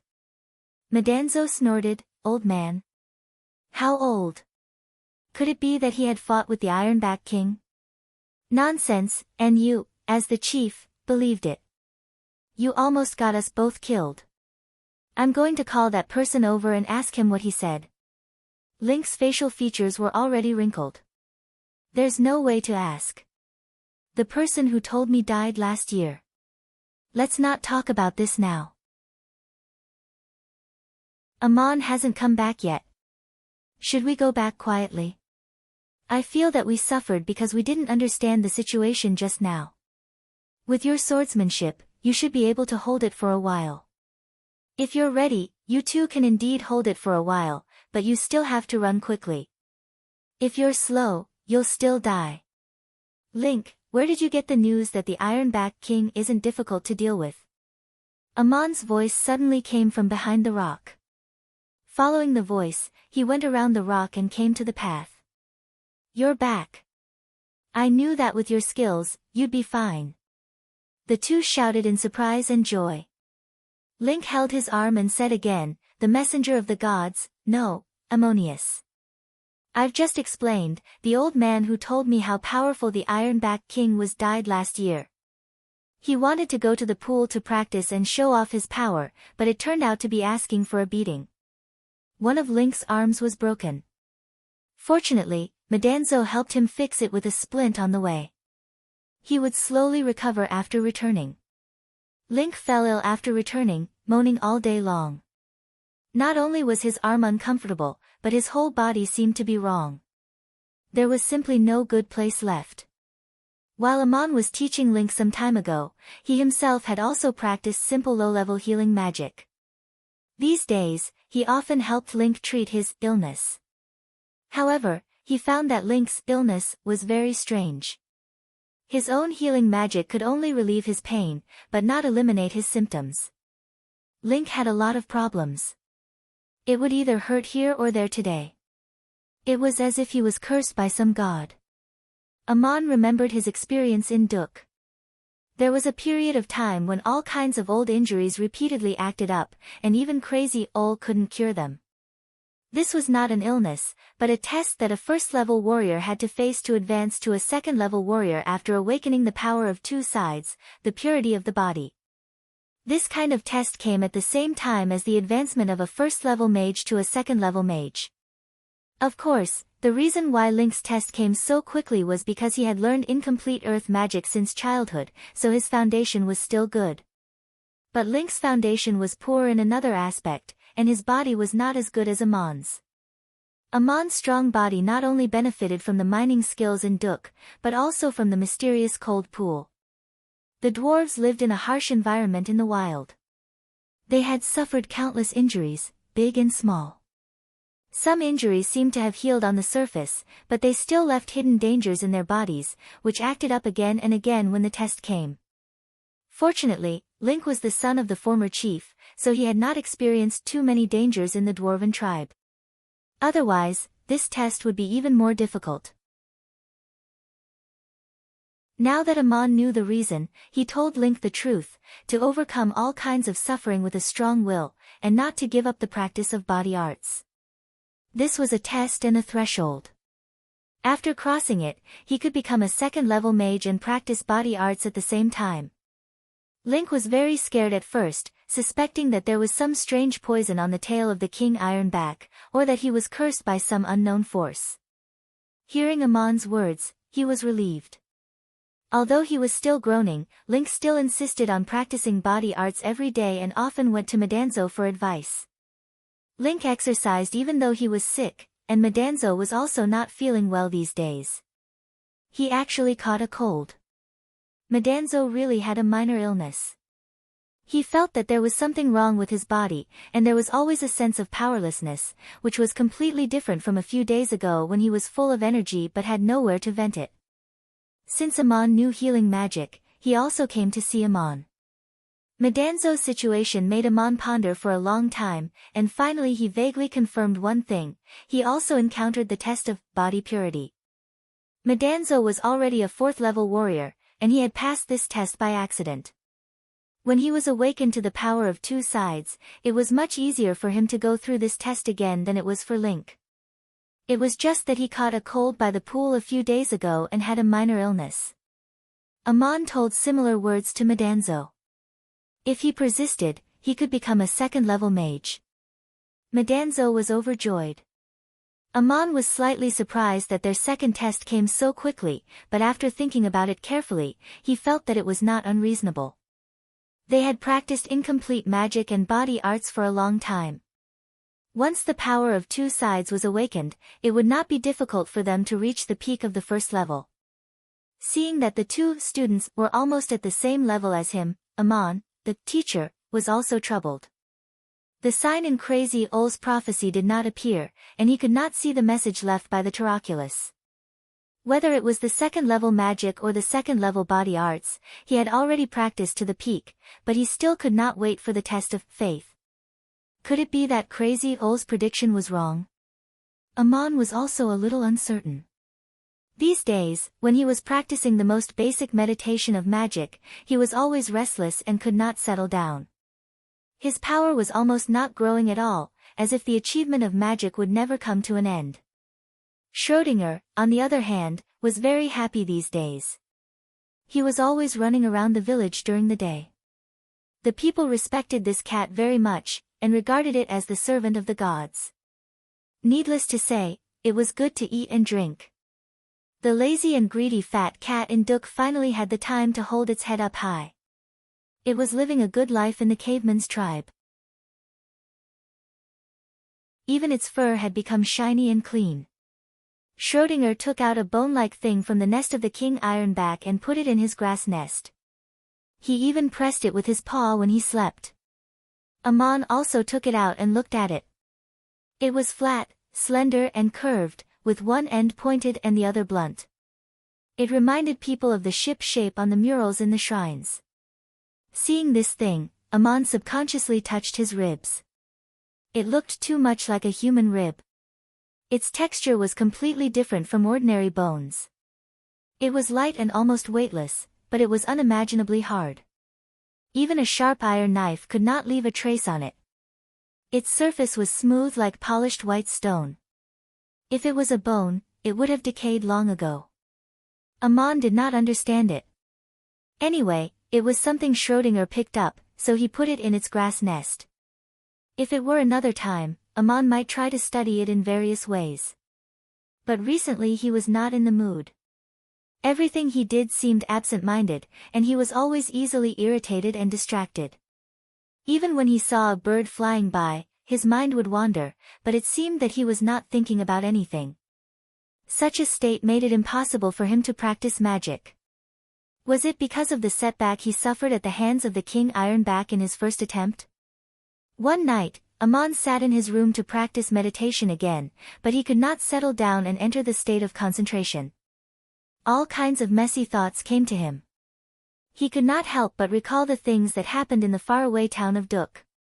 He was thinking about how his father was living. How much wine did he drink these days? What was the catastrophe predicted by Crazy Ole, and how would Duk be affected by it? The more he thought about it, the more he found it impossible to meditate. Realizing this, Amon sighed. But he heard Schrödinger also sigh in the grass nest. The sigh seemed to remind Amon of something. He suddenly slapped his head and said to himself, "How can I be so stupid? Isn't this the test of practicing magic? The firmness of faith is the stability of the soul and the firmness of the faith."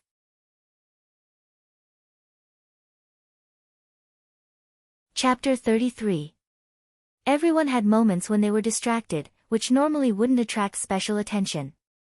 But for someone like Amon, who had always been calm, it was abnormal for a long time. He was already a second-level mage and had mastered the basic meditation of magic. But suddenly, he couldn't enter the state of concentration. There were always all kinds of distracting thoughts that he couldn't control. This was the obstacle he faced when he continued to practice magic. This obstacle didn't appear out of thin air. When a person's mind was calm, things that he might not think about or memories that he had forgotten would surface in the depths of his mind. A third-level mage could learn advanced magic. This required absolute peace of mind in the state of meditation. He had to enter a state where he wouldn't be disturbed by the messy information of the outside world and all kinds of distracting thoughts in his mind. So before that, he had to pass this test and enter an unprecedented state of subtlety. This test was called the firmness of faith.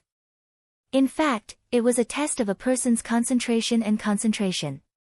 For a mage, faith was a very important help, because at this time, people often became irritated and distracted, doubting the magic they were learning and the teacher who taught them. Devout faith in the gods could help the heart settle down and break through to a deeper state of tranquility. If one understood the true meaning of this test, he should know how to face it. He didn't need to pray to the gods, because it was a test of himself after all. Aman suddenly understood. He also sighed that the more devout a person was, the easier it was for him to pass such a test. For a person like him, if he didn't understand the truth behind it, he would probably be stuck at this stage for the rest of his life. Aman had developed a very good habit since he was a child. He wouldn't dwell on useless things. He would focus on what he needed to do first. So he stopped thinking about how to pass this test, nor did he think about how to unlock the secrets of the gods. He just continued to practice the basic meditation every day and tried to stay calm in the state of various distracting thoughts. He also told Link and Medanzo not to disturb him during this time and to practice magic on their own. Medanzo had stayed in the dwarf tribe long enough this time. He was worried about the situation at home and needed to go back. Before leaving, he carried a heavy leather bag to say goodbye to Aman. Aman taught him the complete secrets of several kinds of low-level magic and told him what the next test was. Then he called Link together and asked them to make an oath. On the continent, people believed that oaths were effective, and the oath that Aman asked them to make was very special. It was to keep the secret of learning magic from him and not to use it to betray or hurt him. Otherwise, they wouldn't be able to pass the tests of firm faith, devil's temptation, integration of body and mind, and so on. This kind of oath was indeed very effective. Aman wasn't very clear about the next test, but after he understood firm faith, he also understood that in order to pass the test, there couldn't be any doubts in the mind. The oath was the seed sown in the faith. Metatro's backpack was filled with iron embryos and a few pieces of the best damask steel billets. As a dignified middle-ranked warrior, he actually did the hard work of climbing mountains with heavy loads. He also worked as a small merchant and smuggler at the same time. He really didn't learn body arts for nothing. Ordinary people couldn't do this kind of work. Aman asked curiously, "Aren't you tired? How much are these things worth?" Medanzo patted his bag and said, "Dozens of gold coins. Just these pieces of damask steel are worth 5 gold coins." He took out 3 pieces of damask steel the size of a fist from his backpack.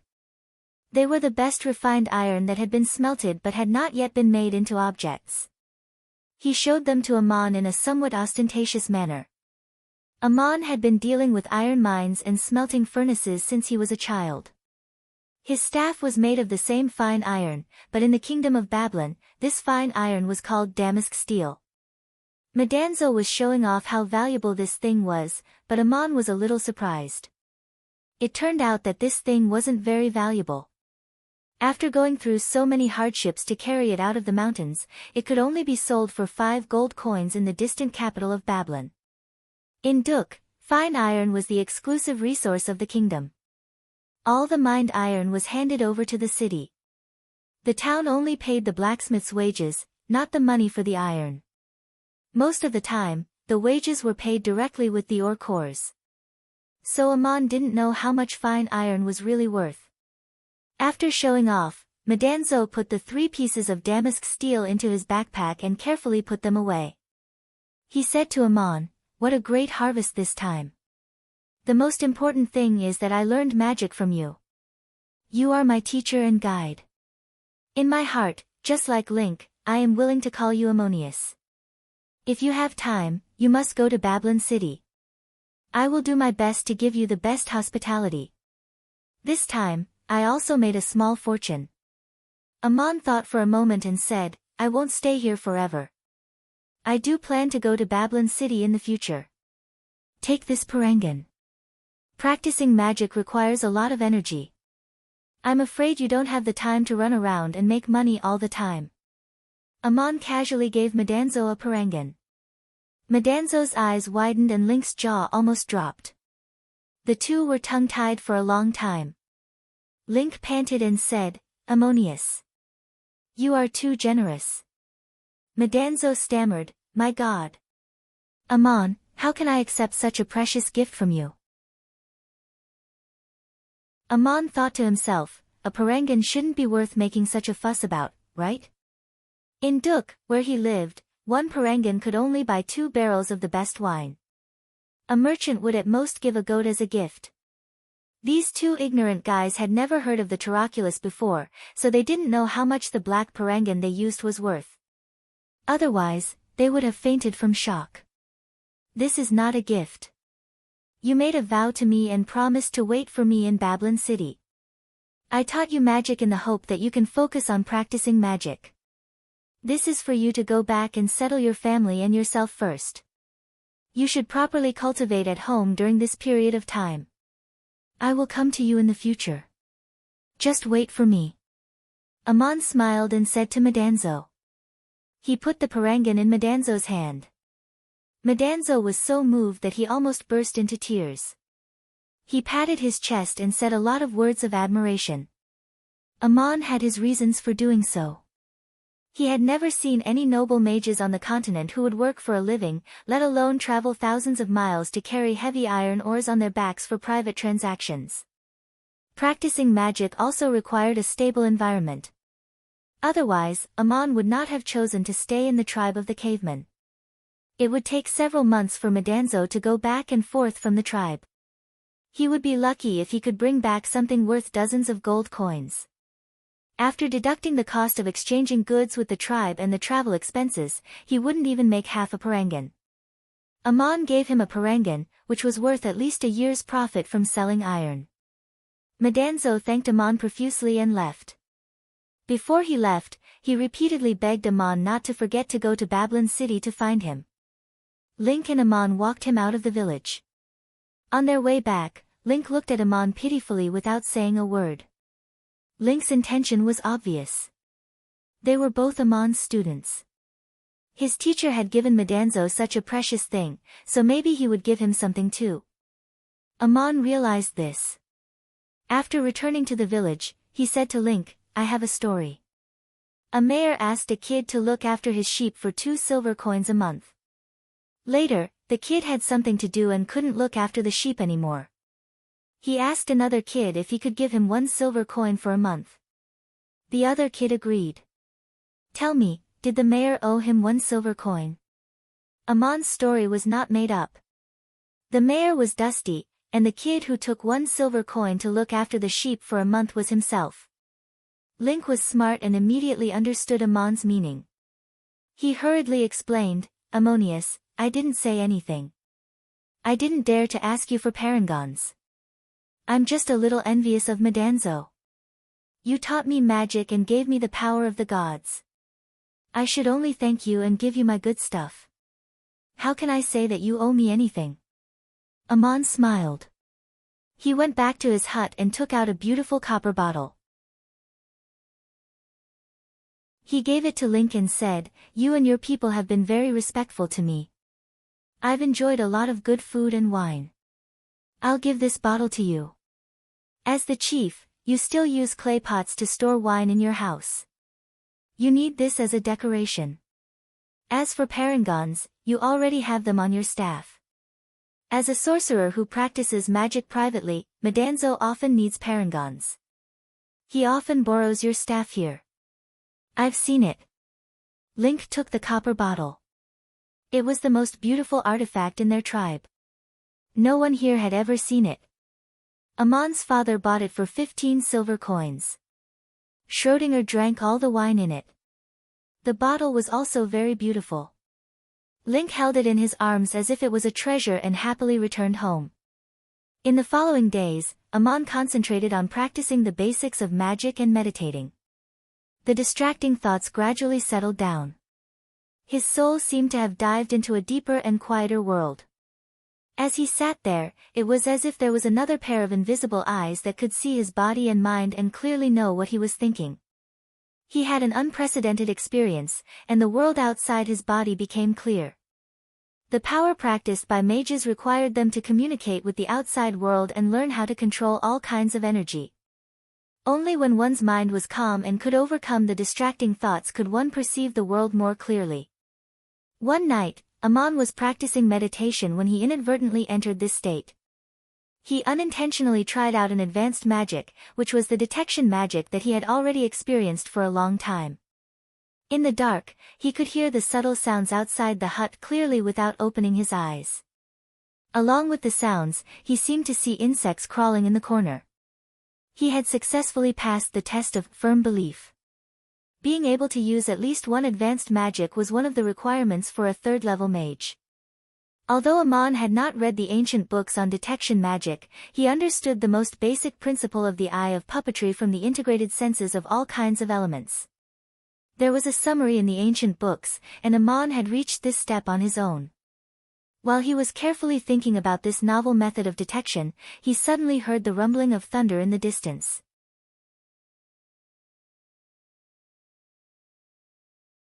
Chapter 34. Ever since Aman's departure, the disaster of Duk had begun. On the third day after Aman left, the first boy died. He was the son of the missing warrior, Maki. Just like Aman, he was only 14 years old. Within a month, 3 more children died. The youngest was only 12 years old, and the oldest was no more than 15 years old. They were all boys. Shog, the priest and doctor, could do nothing about it. All the children died of sudden illness. When he examined them with healing magic, he could only find that their blood seemed to have been hit by an unbearable force. Shog speculated that it might be because they were still underage and had secretly learned the mining skills of Duk. The mining skills of Duk seemed simple, as if anyone could learn them. However, the consumption of energy was almost unbearable for underage children. When the accumulation reached a certain level, the hidden danger would suddenly erupt, and it would be too late. Aristotle had explained to Aman that the spiritual source of the ancient oracle was indeed protecting the inhabitants of this place, but Aristotle did not understand the subtleties of the miner's skill. Shog and Dusty could not punish the townspeople. For one thing, the children were dead, so it was pointless to punish them for not receiving the blessing of the patron. For another, the families who suffered the tragedy would not admit it, so no one had any evidence. Of course, there were more than a few families who let their children learn the skills of mining. Everyone seemed to know about it, but no one said anything. The reason for this was probably due to Aman. At the age of 14, Aman had not only mastered the technique of mining that had been passed down from generation to generation, but he was also lucky enough to obtain so many parangons, including a blue parangon that even Lord Shog envied. Since Aman could do it, why couldn't their children? The boys of Duk had been helping the adults in their families pull bellows and carry oars since they were young. They were much stronger than the children of the same age outside. Aman did not look the strongest among them. He was just the son of an old drunkard, forced to take on the heavy burden in advance.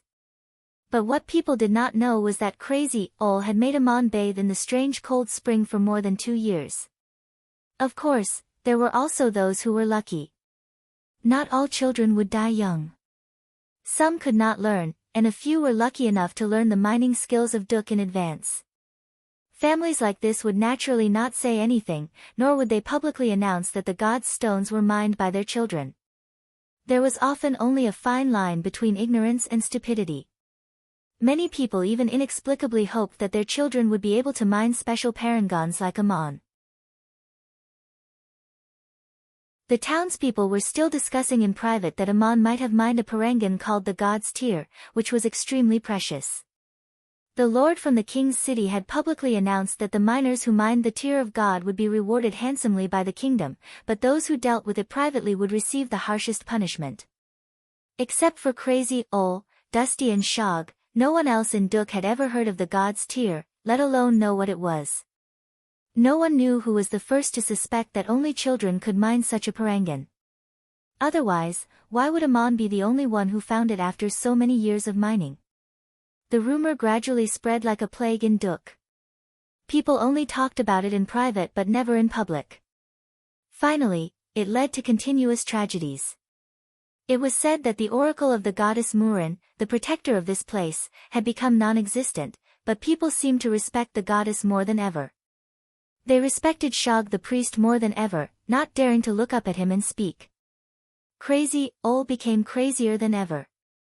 He often waved his staff in front of the shrine of Murin and shouted to himself, "This is a place detested by the god. It will be punished by the god." That god was so cruel. But the people here, what are you doing? No one paid attention to Crazy Ol's nonsense. They took a detour when they saw him. Dusty and Shog didn't pay attention to him either. They all thought he was crazy. But the tragedy in Duk did not stop. Several more boys died of sudden illnesses without warning. Didn't people know that the skills of miners were not suitable for children? Everyone was more or less aware of this, but there were other children who were lucky enough to succeed, not just Amon. So the tragedy of others was only seen as a kind of bad luck. Cautious people would remind their children to be careful and pay attention to their body at all times. But they didn't give up the idea of letting their children learn the skills. How many children in Duk learned the skills of miners in private? The answer was all boys over 10 years old. Everyone did it. No one had any reason not to do it. It was already a semi-public secret. People just tried to be careful not to let others get hold of any evidence, especially Mayor Dusty and Lord Shog. It was difficult to stop the spread of the disaster. Duk was not a small town, but only 2,000 residents. The skills of miners were passed down from generation to generation in a closed environment. The hot summer came. It was especially hot this year. Many people didn't sleep indoors at night. Instead, they slept in the yard or in the square, sleeping on straw mats or wooden planks until dawn. One night, people sleeping outdoors suddenly felt a slight chill. They opened their eyes and touched their bodies. To their surprise, they found that it was drizzling. Duk didn't have much rain in a year. Summer was the dry season.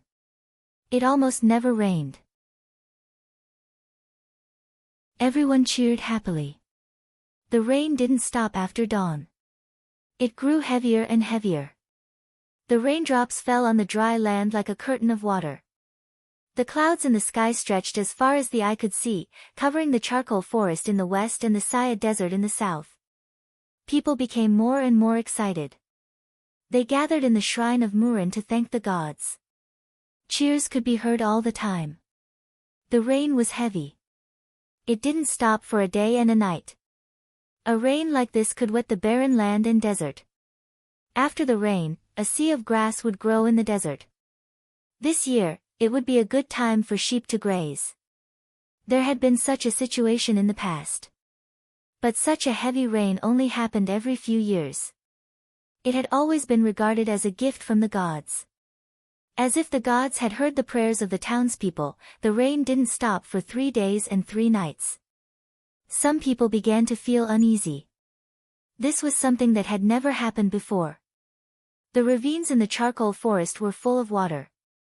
The low-lying areas of the post roads were flooded. More torrents flowed down from the Saya Plateau in the north, crossing the charcoal forest and approaching Duk. The whole town was surrounded by the muddy desert, the swampy jungle, and the flowing plateau. When people finally realized that something was wrong, they heard the rumbling of thunder in the sky. In the distance, the towering mountains of the Saya Plateau were shrouded in thick clouds. Lightning flashed between the rolling clouds. The people here had never heard of thunder before. They felt an indescribable fear. No one in Duk cheered. They hid in their houses and prayed to the gods, hoping that the rain would stop soon. However, the rain did not stop as people had hoped. After the thunder, the heavy rain that had been falling for 3 days and 3 nights suddenly turned into a torrential downpour. It was as if a huge hole had been torn in the sky. When the thunder sounded, the chief priest of the Saya shrine, the 8th-level supreme mage Goliath, stood on the high city wall. Looking at the low clouds and raging lightning, he murmured, "Nietzsche, is this the catastrophe you prophesied? Is it really coming? But why are you still in Duk?"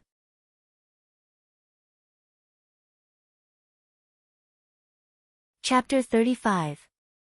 Behind Goliath stood his student, Walter, and his youngest student, Raphael. The two young men did not know what their teacher was talking about, but they could tell that Goliath was in a bad mood. It seemed that Duk would inevitably be destroyed by the flood. They stood there in silence, not daring to say a word.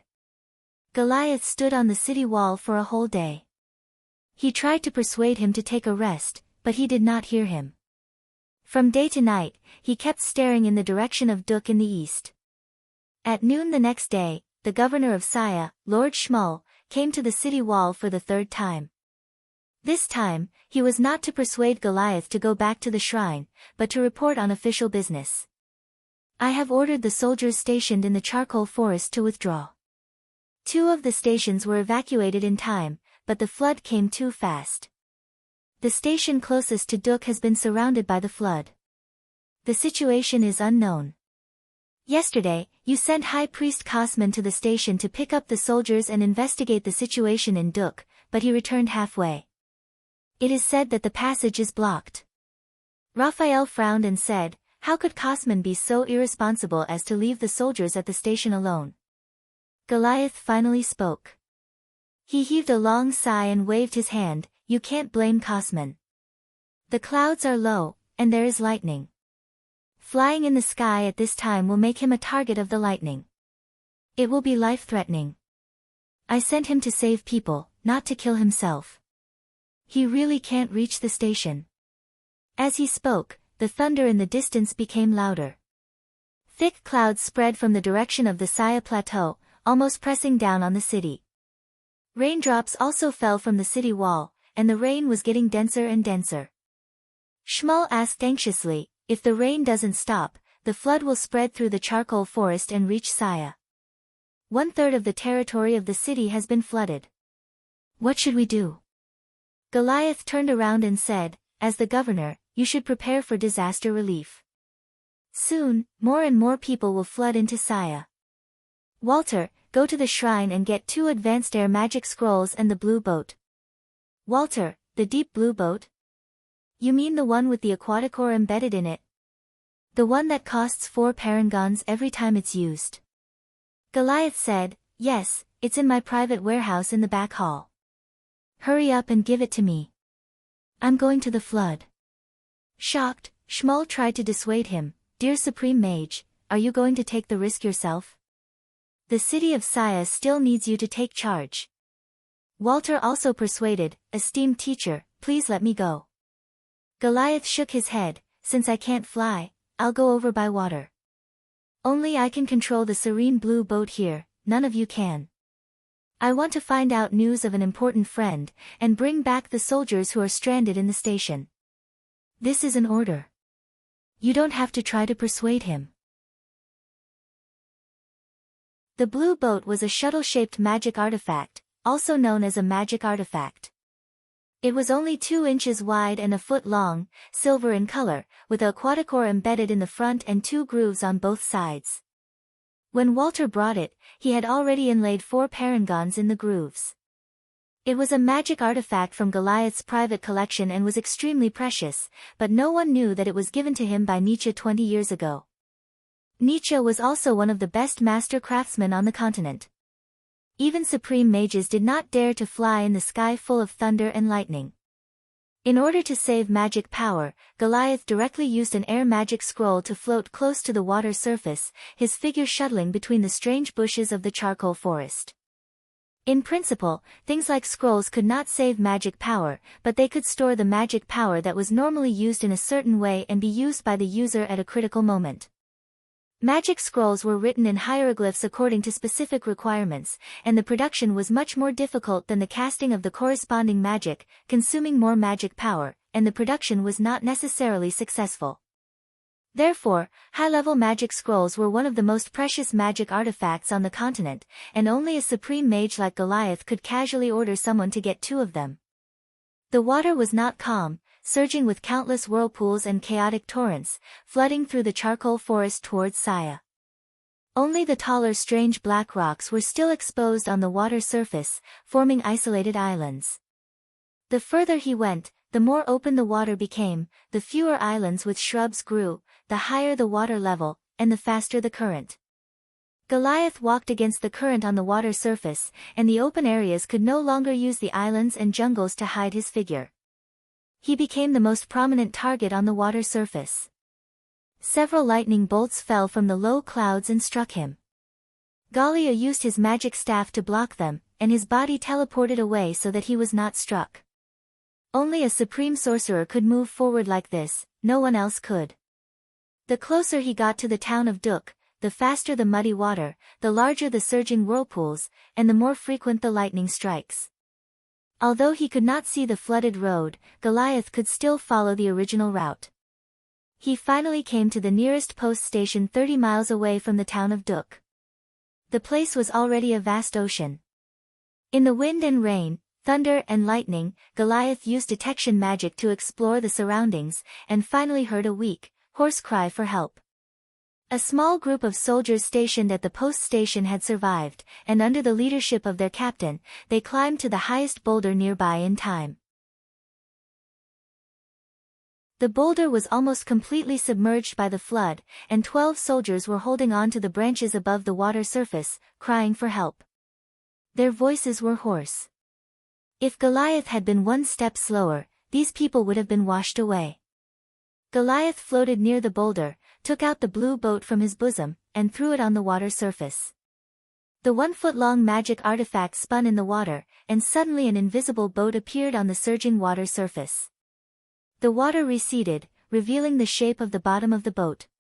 The rain in the air could not hit the top of the boat, and it only flowed down from the sides. A bolt of lightning struck, and the electric filaments separated, outlining the outline of the boat. It looked like a long, narrow, and huge date pit, and it could accommodate a dozen people.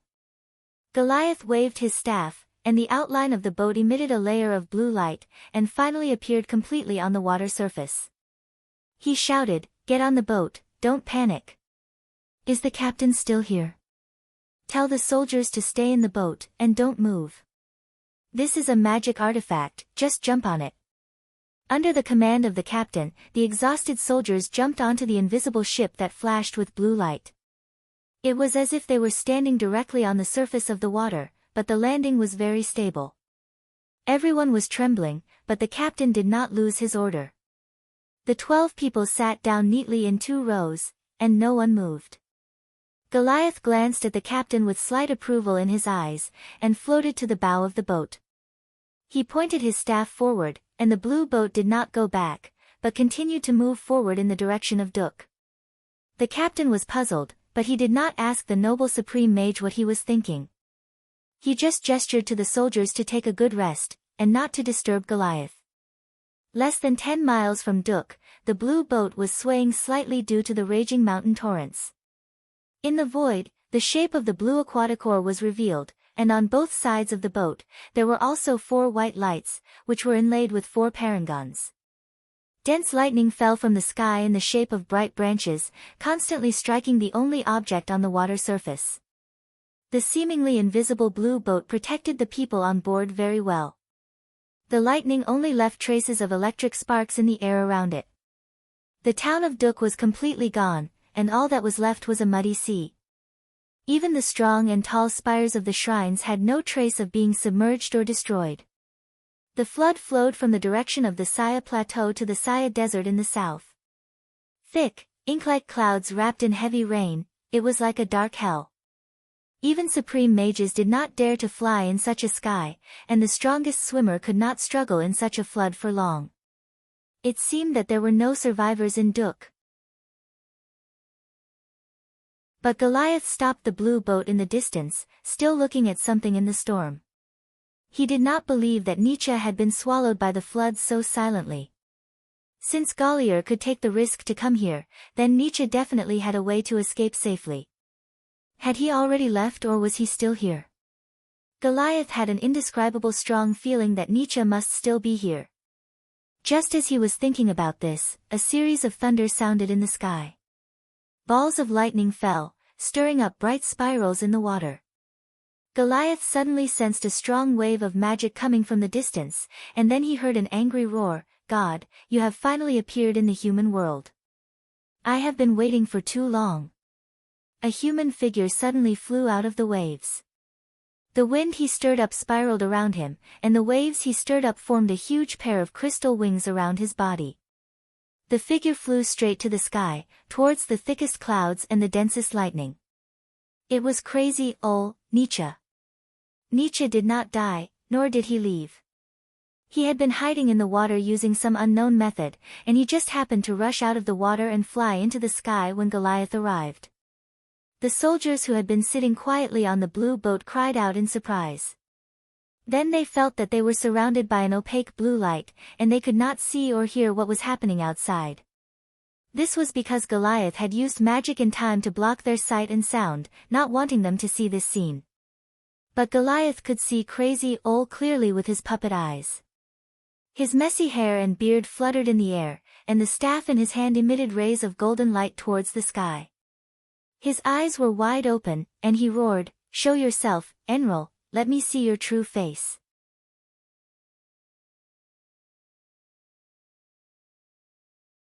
Chapter 36.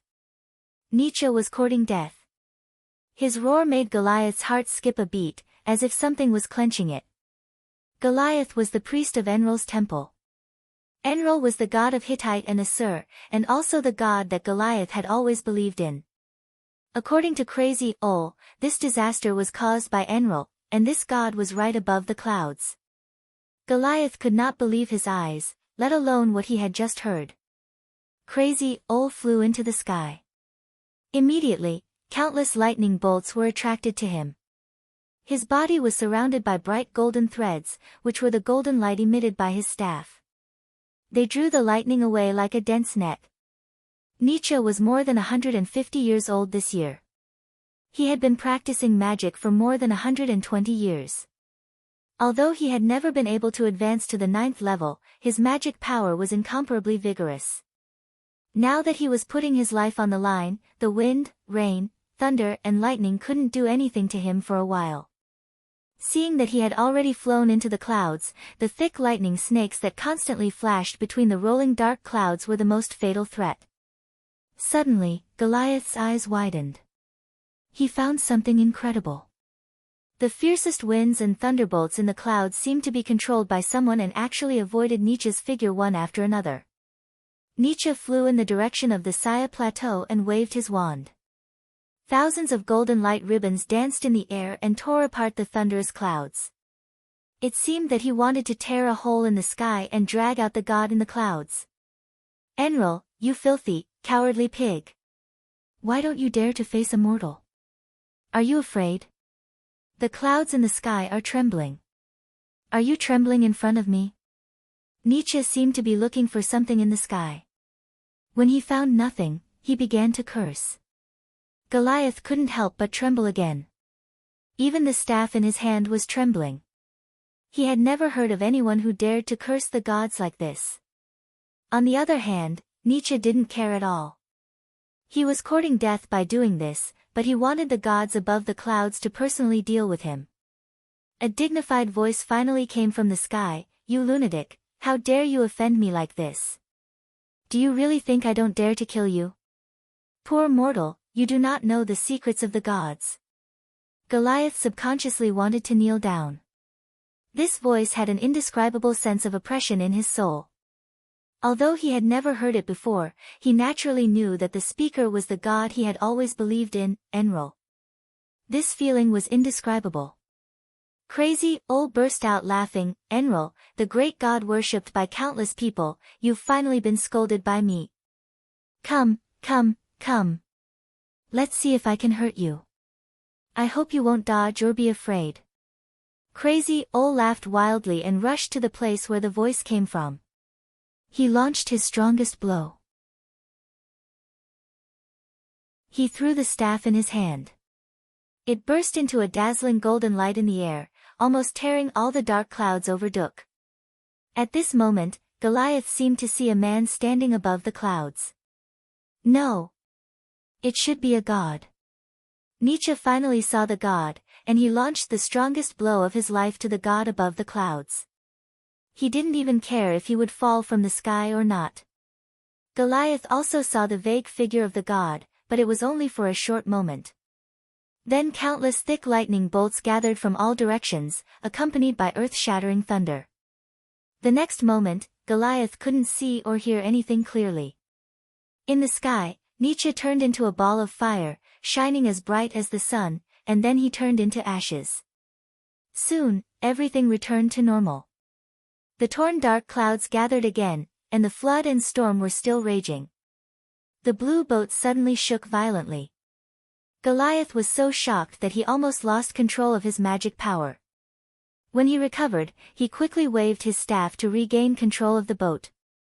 "Great Enril, I swear on this life to believe in you, but I'm so lucky to see you in such a situation. Did you really bring this disaster upon us? Are you crazy? Nietzsche, you're going to die like this. No one can save you from the wrath of the gods." Goliath turned his staff, and the blue boat turned around and sailed in the direction of Saya. He sighed in his heart and looked back at the town of Duk that had disappeared in the flood. He saw another strange scene. Something glittering and translucent flew out of the water. It was a parangan. These were not parangons from the mines in the mountains, but those that had been mined by the miners of Duk. Some had not yet been handed over to the city, and some were kept by the people themselves. There were still a large number of parangons in the cellars of the Duk shrines. At this moment, they were all pulled up into the clouds by a magical force. Did the gods need parangons too? The wealth of the human world should have no meaning to them. But Goliath knew very well that parangons were not only expensive currency, but also the medium of magic. If the magic was too powerful, it could even damage the parangons. Could it be that the gods were using parangons to make up for the consumption of magic? On the way back, the turbulent flood could not stop the blue boat driven by an 8th-level supreme mage. However, Goliath gathered all his magic power and did not dare to relax, as if he was guarding against something terrible. The blue boat floated along the waves for 200 miles and came directly to the city of Saya. At this time, the city surrounded by high walls had become a huge island in the flood. The flood spread from the northeast, submerged the fields on all sides, and was about to reach the foot of the city wall. All the city gates had been closed, and straw bags were hastily stacked inside the gates to prevent the flood from overflowing. Goliath flew directly to the city wall with his staff, and then waved his hand to take back the blue boat. The artifact returned to its original size of more than a foot long. The blue aquaticore was still intact, but the 4 parangons inlaid on both sides were full of cracks and immediately turned into dust after being removed. Shmuel had been waiting anxiously with his assistant on the eastern tower. Seeing that Goliath had returned safely, he hurriedly came up to him and said, "Dear Supreme Mage, you have finally returned. In just half a day, the flood has engulfed half of the wilderness of Saya, and our city is surrounded by water. Look, the water is still rising." His voice sounded like he was about to cry. If Goliath did not return soon, he would probably jump off the city wall. Goliath did not have time to talk nonsense. He immediately ordered, "Gather all the mages in the city." Walter replied, "Mages? They will lead everyone to pray to God Enril in the shrine." Goliath could not explain anything, so he said in a low voice, "It's too late to pray. Gather quickly and set up the largest magic formation possible. Governor Shmuel, take all the parangons in the cellars of the shrine of Saya, including all the parangons in the treasury of the city. Take them and line them up on the city wall. Walter, go and set up the simplest protective magic formation along the city wall. Just place the parangons where they can be activated." Shmuel was dumbfounded. All the parangons in Saya? Walter was also shocked. Even if we set up a circular defensive magic formation along the city wall, it would not be able to activate the power of such a large magic formation, let alone repel the flood. Gallier waved his hand. I didn't intend to fully activate the power of the formation. Even a fraction of its power would be enough. Tell all mages to conserve their magic power. They only need to ensure that all the parangons are in a state of being activated by magic power and are integrated with the formation. Do it now. This is an order. Have Cosman take charge of the magic formation. At this moment, Raphael climbed up the city wall, panting. Dear master, Cosman has left. He took his family away with him using the supreme flying scroll and the flying artifact. Before he left a message saying that he would go back to the capital to report the disaster and ask for help. Schmalz stamped his foot. Lord Goliath and I should be the ones to report the disaster and ask for help. How could he go to the capital without permission? He's obviously running away with his family. Yesterday, I saw him in the shrine trying to predict the fate of Saya in the flood. Does he think that the city will be destroyed by the flood? Walter scolded. How could he use prophecy magic? How could he predict such a big event? What a shameless person. Goliath didn't have time to waste. He waved his hand to interrupt them and said to his youngest disciple, Raphael, I'll send you to the capital to report the disaster and ask for help from the nearby cities. Take these 3 scrolls with you and use the white scroll to catch up with Cosman.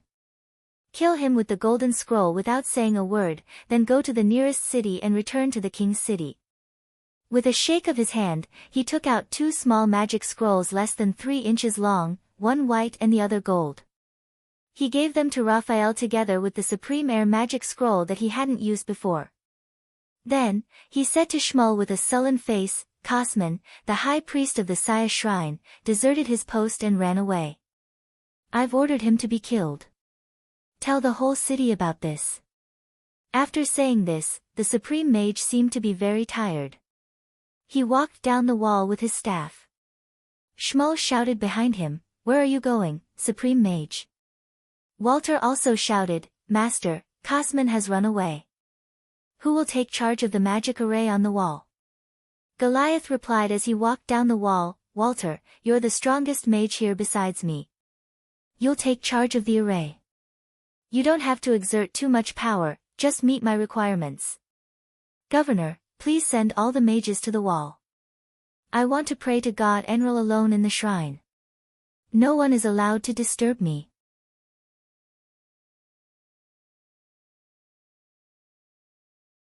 Chapter 37. Gallier saw with his own eyes the scene of Nietzsche rushing into the sky to challenge the god Enlil. He had a strong feeling that Nietzsche seemed to have known that he would go and deliberately waited until the moment he appeared. He wanted Gallier to see it, as if he wanted to tell him something through this scene.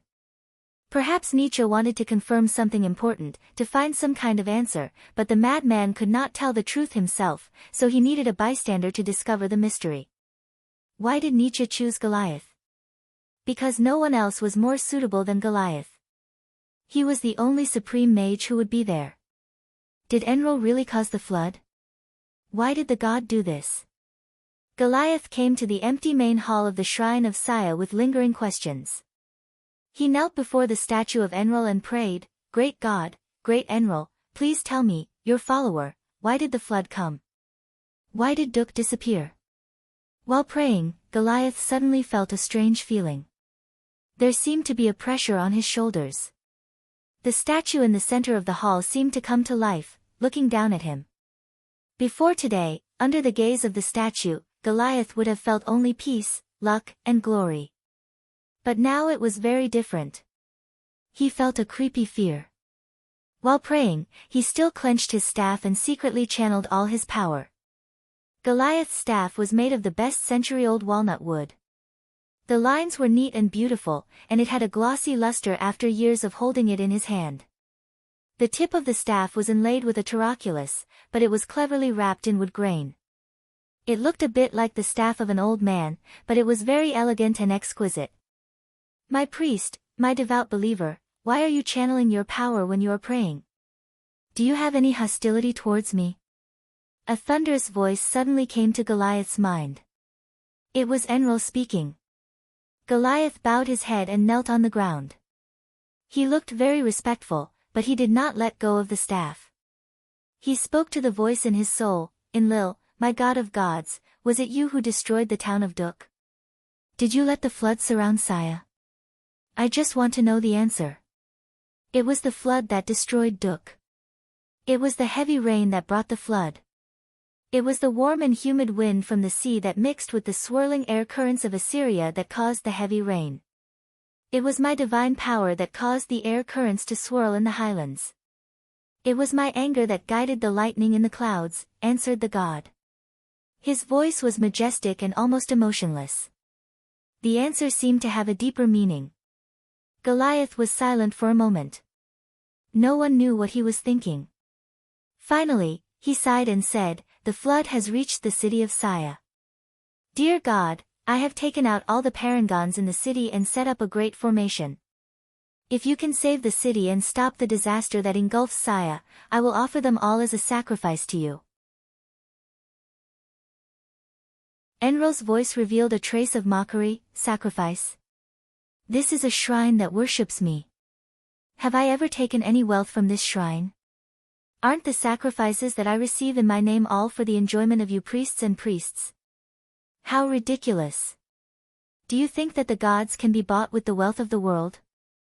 Goliath replied respectfully, "Great Enlil, this is not a bribe, but a prayer. If the flood inevitably destroys Saya, then this magic formation will be the last defense of the city walls. This is not to fight against the gods, but to protect the people here who offer sacrifices to the gods. This is the faith of millions of people, no matter where the flood comes from." No one in Saya knew why Goliath took out all the rings of parangons and arranged them on the city walls. In theory, no one could fully activate the power of such a formation, even if all the mages in the city gathered together. But Goliath only asked for the formation to be completed. He only wanted to activate all the parangons and merge them with the formation. He was betting that Enlil would not be able to take the parangons away by force. Above the flooded town of Duk, Goliath saw many parangons being pulled into the clouds by a strange force. He guessed that the gods might be using the parangons to cast powerful magic. The power of this magic was so great that many parangons would be needed to supplement it. Saya was the most important producer of parangons in the Hittite kingdom. There were many parangons stored in the temples over the years. The treasury of the city also contained the kingdom's tax revenue. Goliath took them all out. He tried to negotiate with the gods. If the power of the gods could immediately make the flood recede, then he would let the gods take the parangons away. If not, the magic formation would not only protect the city walls, but also prevent the activated parangons from being taken away by others. Even the gods could not do this. A parangon could be embedded in a staff, and a mage could take away his staff if he defeated him. But when two mages fought with magic, one mage could not directly take away the parangon from the other's staff. The parangon was one with the mage's power. Enlil suddenly fell silent. Goliath lay on the ground and waited quietly. After a long time, he heard the voice of the god again, with laughter echoing in the void. "Poor priest, I wonder how you will face the faith in your heart. You do not understand the gods. The people here revere and worship me. I will not take away the parangons on the city walls.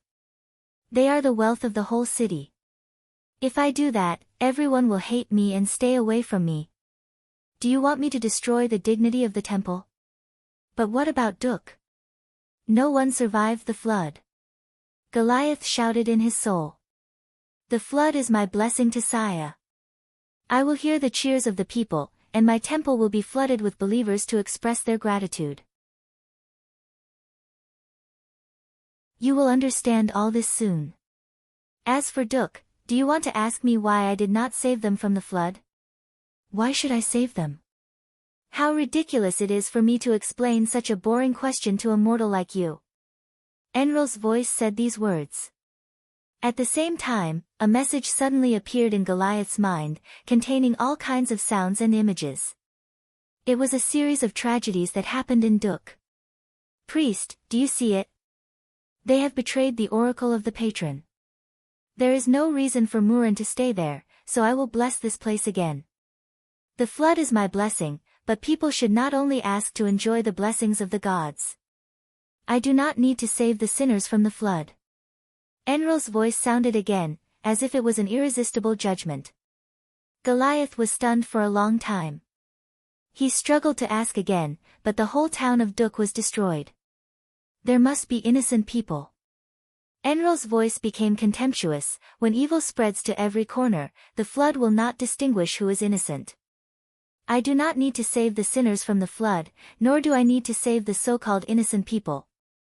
In my eyes, they all belong to the Dushians and have betrayed the protection of the oracle.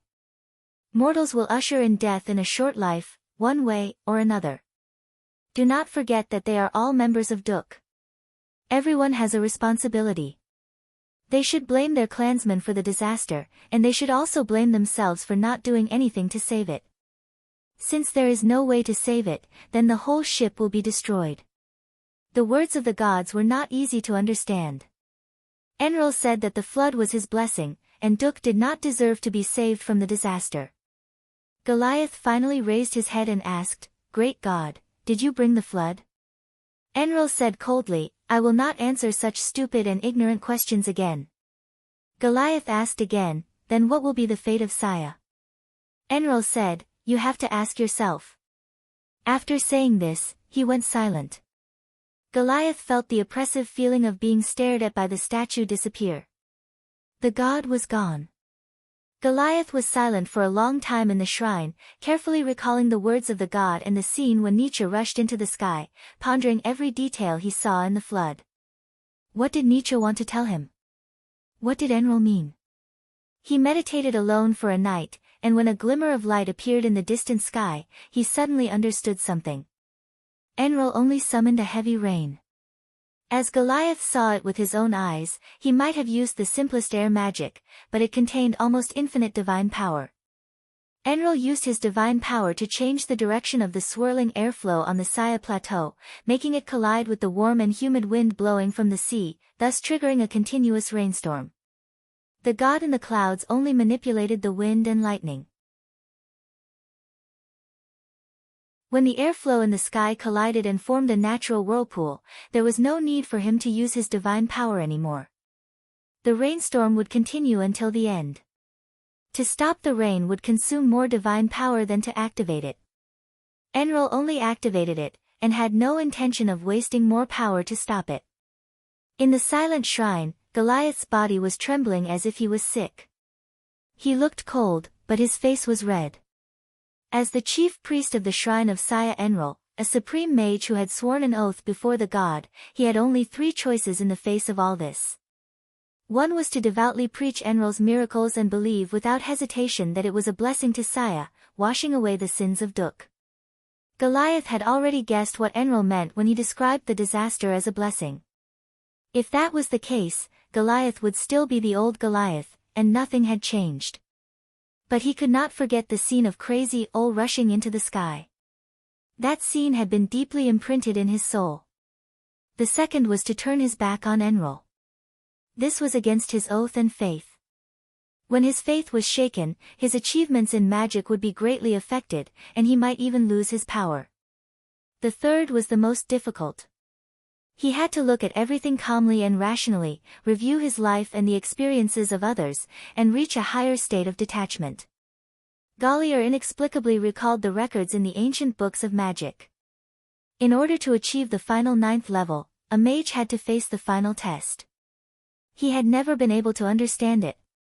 Was this what it meant? It was too difficult. It would swallow his soul. No one knew how Goliath spent the night in the shrine. How did he pray to the god? When he walked out of the shrine after dawn, people found the noble supreme mage with an indescribable sense of haggardness and helplessness hidden in his eyes. The god has given the oracle. This is the test the city faces. After the flood, there will be blessings. But whether we can usher in blessings or not, it's all up to us. Don't ask what the god has given us. Follow me to the wall to fight against the flood. This is our fight. Goliath said to everyone, and then went up the tower with his staff in hand. When Goliath came to the wall again, the water had risen to a height of 2 people and was still rising slowly. Looking out, it was really clean.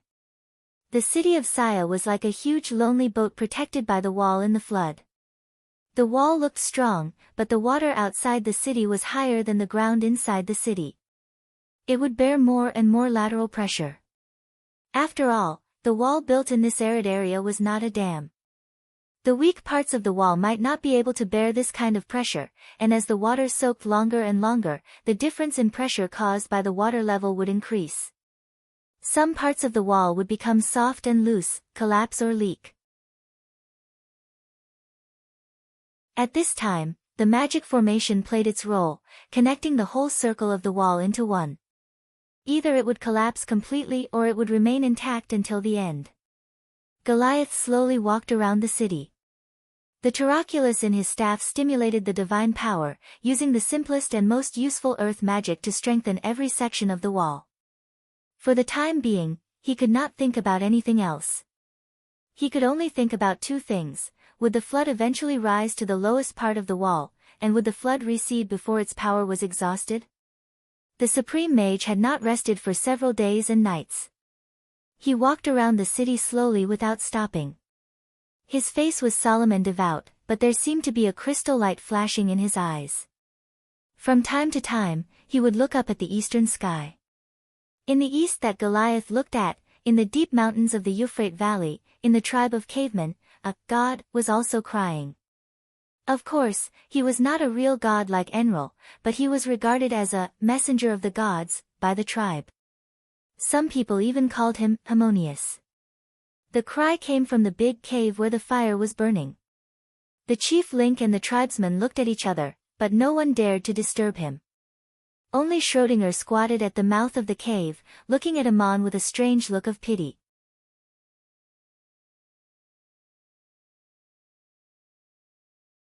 Chapter 38. Goliath saw with his own eyes the scene of Nietzsche rushing into the sky to challenge the god Enlil. He had a strong feeling that Nietzsche seemed to have known that he would go and deliberately waited until the moment he appeared. He wanted Goliath to see it, as if he wanted to tell him something through this scene. Perhaps Nietzsche wanted to confirm something important, to find some kind of answer, but the madman could not tell the truth himself, so he needed a bystander to discover the mystery. Why did Nietzsche choose Goliath? Because no one else was more suitable than Goliath. He was the only supreme mage who would be there.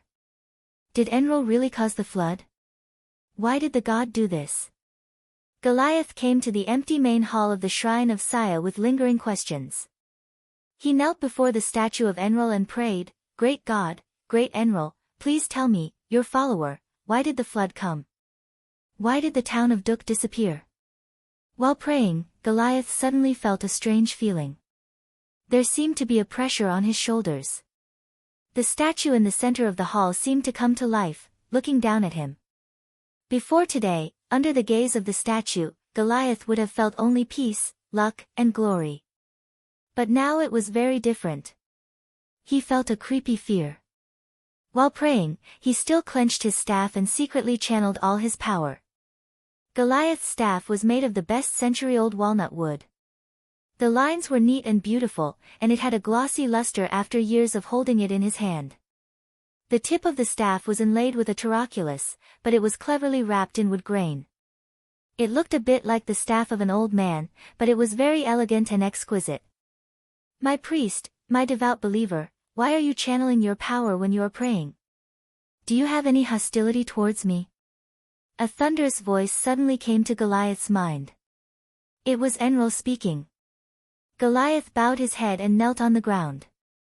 He looked very respectful, but he did not let go of the staff. He spoke to the voice in his soul, "Enlil, my god of gods, was it you who destroyed the town of Duk? Did you let the flood surround Saya? I just want to know the answer." It was the flood that destroyed Duk. It was the heavy rain that brought the flood.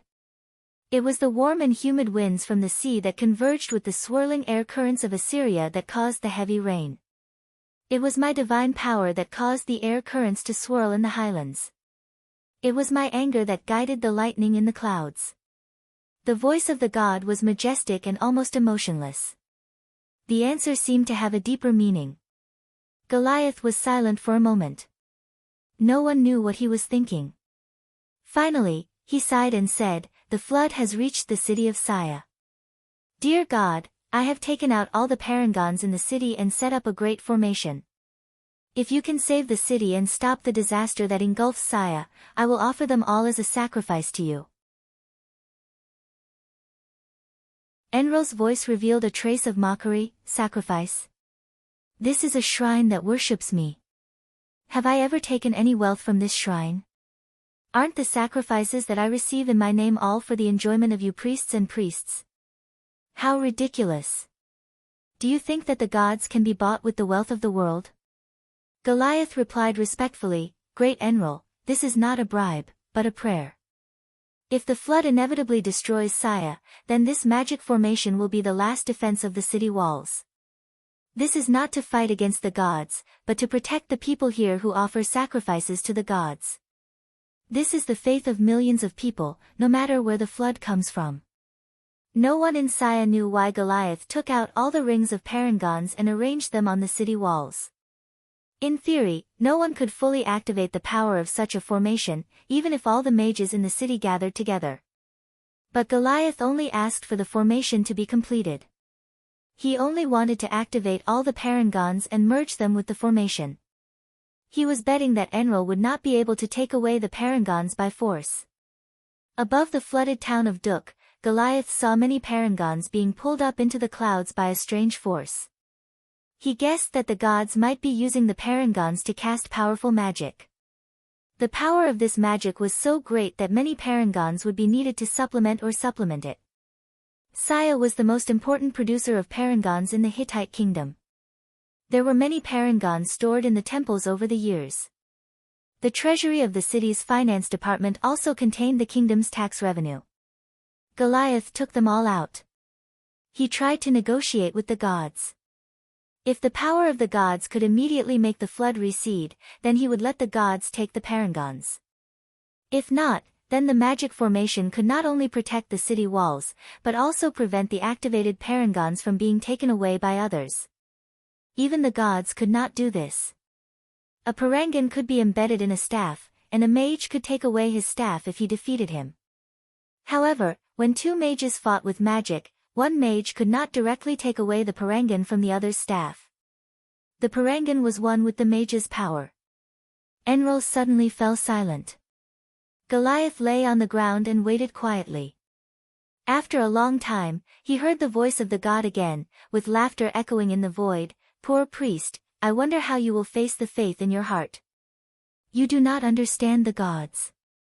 The people here revere and worship me. I will not take away the parangons on the city walls. They are the wealth of the whole city. If I do that, everyone will hate me and stay away from me. Do you want me to destroy the dignity of the temple? But what about Duk? No one survived the flood." Goliath shouted in his soul. "The flood is my blessing to Saya. I will hear the cheers of the people. My temple will be flooded with believers to express their gratitude. You will understand all this soon. As for Duk, do you want to ask me why I did not save them from the flood? Why should I save them? How ridiculous it is for me to explain such a boring question to a mortal like you." Enrol's voice said these words. At the same time, a message suddenly appeared in Goliath's mind, containing all kinds of sounds and images. It was a series of tragedies that happened in Duk. "Priest, do you see it? They have betrayed the oracle of the patron. There is no reason for Muran to stay there, so I will bless this place again. The flood is my blessing, but people should not only ask to enjoy the blessings of the gods. I do not need to save the sinners from the flood." Enrol's voice sounded again, as if it was an irresistible judgment. Goliath was stunned for a long time. He struggled to ask again, but the whole town of Duk was destroyed. There must be innocent people. Enrol's voice became contemptuous. When evil spreads to every corner, the flood will not distinguish who is innocent. I do not need to save the sinners from the flood, nor do I need to save the so-called innocent people. In my eyes, they all belong to the Dushyans and have betrayed the protection of the oracle. Mortals would face death in their short lives, no matter which way it was. Do not forget that they are all members of Duk. Everyone has a responsibility. They should blame their clansmen for the disaster, and they should also blame themselves for not doing anything to save it. Since there is no way to save it, then the whole ship will be destroyed. The words of the gods were not easy to understand. Enlil said that the flood was his blessing, and Duk did not deserve to be saved from the disaster. Goliath finally raised his head and asked, "Great God, did you bring the flood?" Enlil said coldly, "I will not answer such stupid and ignorant questions again."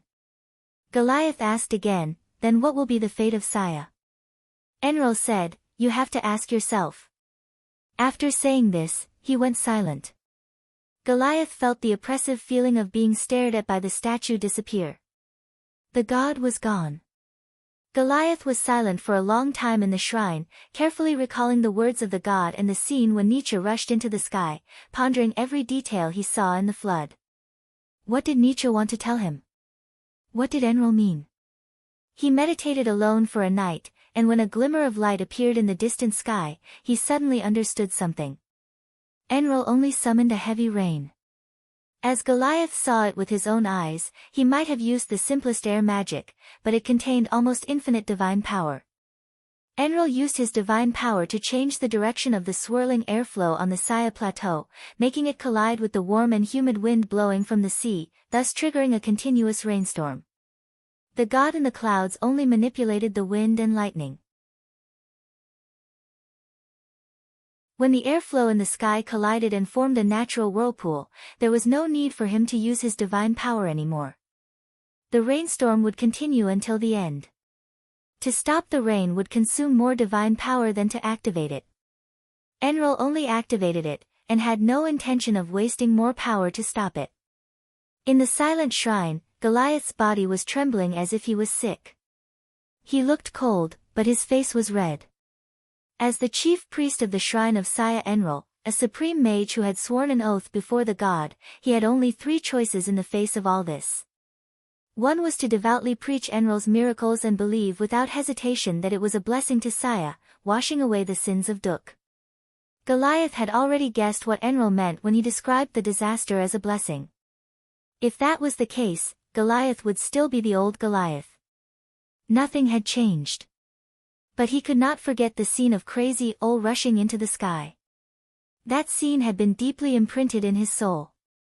The second was to turn his back on Enlil. This was against his oath and faith. When his faith was shaken, his achievements in magic would be greatly affected, and he might even lose his power. The third was the most difficult. He had to look at everything calmly and rationally, review his life and the experiences of others, and reach a higher state of detachment. Gallier inexplicably recalled the records in the ancient books of magic. In order to achieve the final 9th level, a mage had to face the final test. He had never been able to understand it.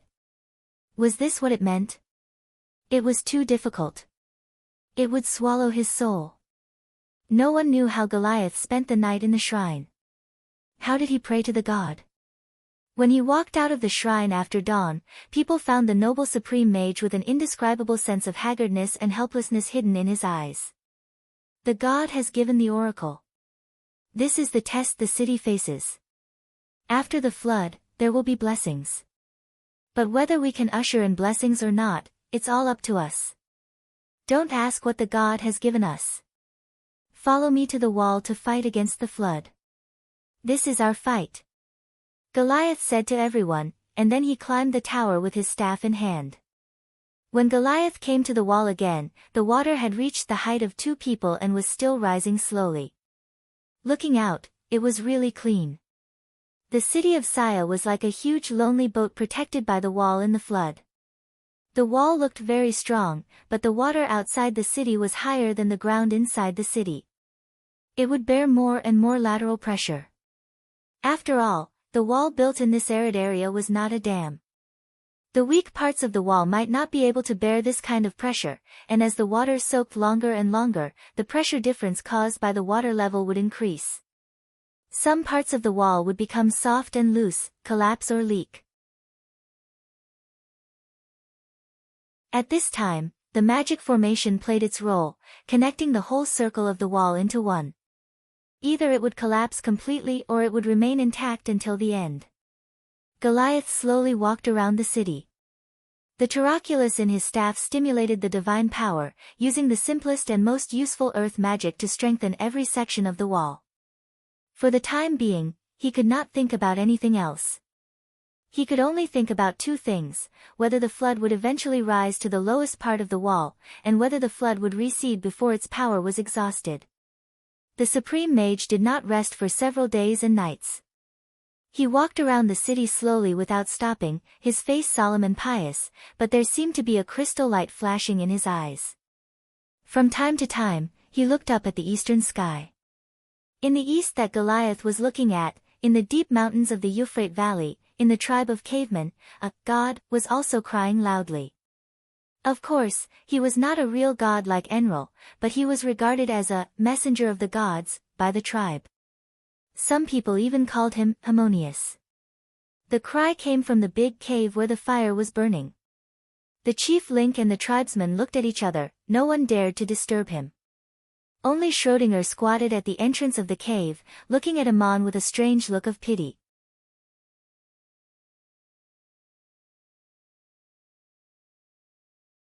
Chapter 39. Amon was crying for Crazy Ol, for his father, and for Duk. He already knew the news of the disaster, and it was confirmed by the message left by the Taroculus. Nietzsche was dead, his father was dead, Mayor Dusty was dead. No one survived the flood. When he heard the thunder and saw the dark clouds hanging low in the east, Amon knew that it was raining heavily. In his 14 years of life, he had never seen Duk raining in summer, nor had he seen it raining for so many days in a row. When the thunder became louder and denser, and the clouds rolled and piled up, Amon also realized what was going to happen. It was too late for him to return to Duk, because it was raining in the lower parts of the plateau as well. The torrents overflowed the valleys and formed dangerous whirlpools. There were no roads left. No wonder Crazy Ol told him to go to higher ground. Amon stood on a high slope and looked into the distance. He could see nothing but thick clouds and raging lightning. It was the direction of Duk.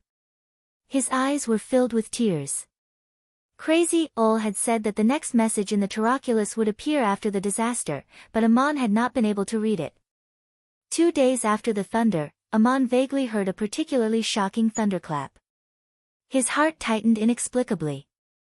Suddenly, he felt as if the Taroculus in his arms was calling out to him. He immediately went back to the village and entered the quietest cave. He ordered everyone not to disturb him, and then took out the Taroculus. He tried again with the power of meditation, and then he heard and saw Crazy Ol's message. Crazy Ol's hair and beard were still messy, as if he was standing in front of him and talking. "My child, when you read the message, I have just left this life. You heard it right. I am dead, and your father is gone. I died of the wrath of the gods, because I wanted to fly to the sky and see the true face of the gods, to give the strongest blow of my life. I have been trying to unravel the secrets of the gods all my life, but I have never seen the gods, so I will not give up this last chance. You don't need to ask me why. I can tell you clearly that I'm tired of living. You can also think that I'm really crazy. I'm already 150 years old this year. Divine spells have made me very strong, as if I'm full of power, but this is already meaningless to me. I know you have questions in your heart, and I can explain them to you now. Do you want to ask me why I did not wait for you to unlock the secrets of the gods, and perhaps even make myself a god? Actually, I don't have much time left. Even if I could live to see that day, it would be impossible for me. I had taken the wrong path from the very beginning. Baal had told me all about it. You awakened the power of 2 sides and passed the test of desire. After becoming a level 1 mage and warrior, you passed the test of body purity and became a level 2 mage and warrior. I've seen all this with my own eyes, but you don't know that I can't repeat this path myself. Perhaps you find it inconceivable. I haven't trained my body for a long time, so my lifespan is far longer than that of a normal person. I still look strong and healthy, but the power in my bloodline is gradually weakening. Over the past 100 years, I've suffered countless injuries and illnesses that ordinary people can't even imagine. If I were to start again on this path, I wouldn't even be able to pass the test of body purity. Do you think it's funny that an 8th level mage can't even be compared to you? If you take the wrong path from the very beginning, the further you go, the higher your achievements, the harder it will be to turn back. So this is what I want to tell you, and also the reason why I asked you to find Baal's whereabouts. As far as I know, Baal may have found all the correct paths before becoming a senior rank mage and warrior. As for what he hasn't proved yet, you can only rely on yourself. You may ask me how I predicted this disaster. Just keep it as a secret forever. I've told you everything, and this is the final reservation. As for Duk, perhaps it deserved its destruction. People brought it upon themselves. I'm one of them. My death is the price I pay for everyone. At this point, Amon also received a message. It was similar to what Goliath had read in the shrine, but more detailed. It was about the series of tragedies that happened in Duk some time ago, including the origin of these tragedies. Amon couldn't help shouting in his mind, "Crazy, Ol, you knew the disaster was coming. Why didn't you save everyone? My father died too, he was innocent." Crazy, Ol seemed to have expected this question from Amon. He laughed out loud in the message he left, "Amon, do you want to ask me why I didn't save your father? Why didn't I save everyone? My child, I've already saved you and showed you the way to become a living being. Don't you feel grateful to me? I've experienced countless such questions in my life, and I think the gods are even more so." Amon was speechless for a moment. Then, he burst into tears like a child. No, it should be said that he was a child. Crazy, Ol and his father had parted ways, ending their crazy and drunken lives. How could Amon not feel sad for the whole of Duk? He had to face the pain of death at such a young age. The destruction of Duk meant that he had no home or family. Amon felt abandoned by the whole world. Amon was not Goliath. He didn't see the scene where Nietzsche rushed into the sky with his own eyes. He didn't know how the flood happened. He only knew that Crazy, Ol had predicted it. Amon didn't understand some of Crazy, Ol's words. For example, he claimed that he died in the wrath of the gods. Why did he rush into the sky and strike the gods with his strongest blow? Which god was he facing? Crazy, Ol didn't explain it to Amon. Maybe it was useless for Amon to explain. He hadn't reached the point where he could understand it all. In his grief, the ignorant teenager had no time to understand all this. Surrounded by great sorrow, Amon could no longer concentrate and maintain a focused state of meditation. The process of reading the information was interrupted. When he was tired of crying, he wiped his tears and remembered that he hadn't finished reading the message. So he tried to concentrate and reactivated the Taraculus. But there was an accident. Crazy, Ol was not an omniscient god. He didn't expect that Amon had passed the test of faith and become a 3rd-level sorcerer before the disaster came. Amon interrupted the last message and activated the Taraculus again. Crazy, Ol's last message disappeared. Maybe there were some words that Amon didn't hear. What Amon read next were the secrets of advanced magic. Not all of them, but only the parts that could be learned by a 3rd-level sorcerer. When he read the message, Amon had to stop thinking about anything and concentrate on the message, because it would only appear once and then disappear.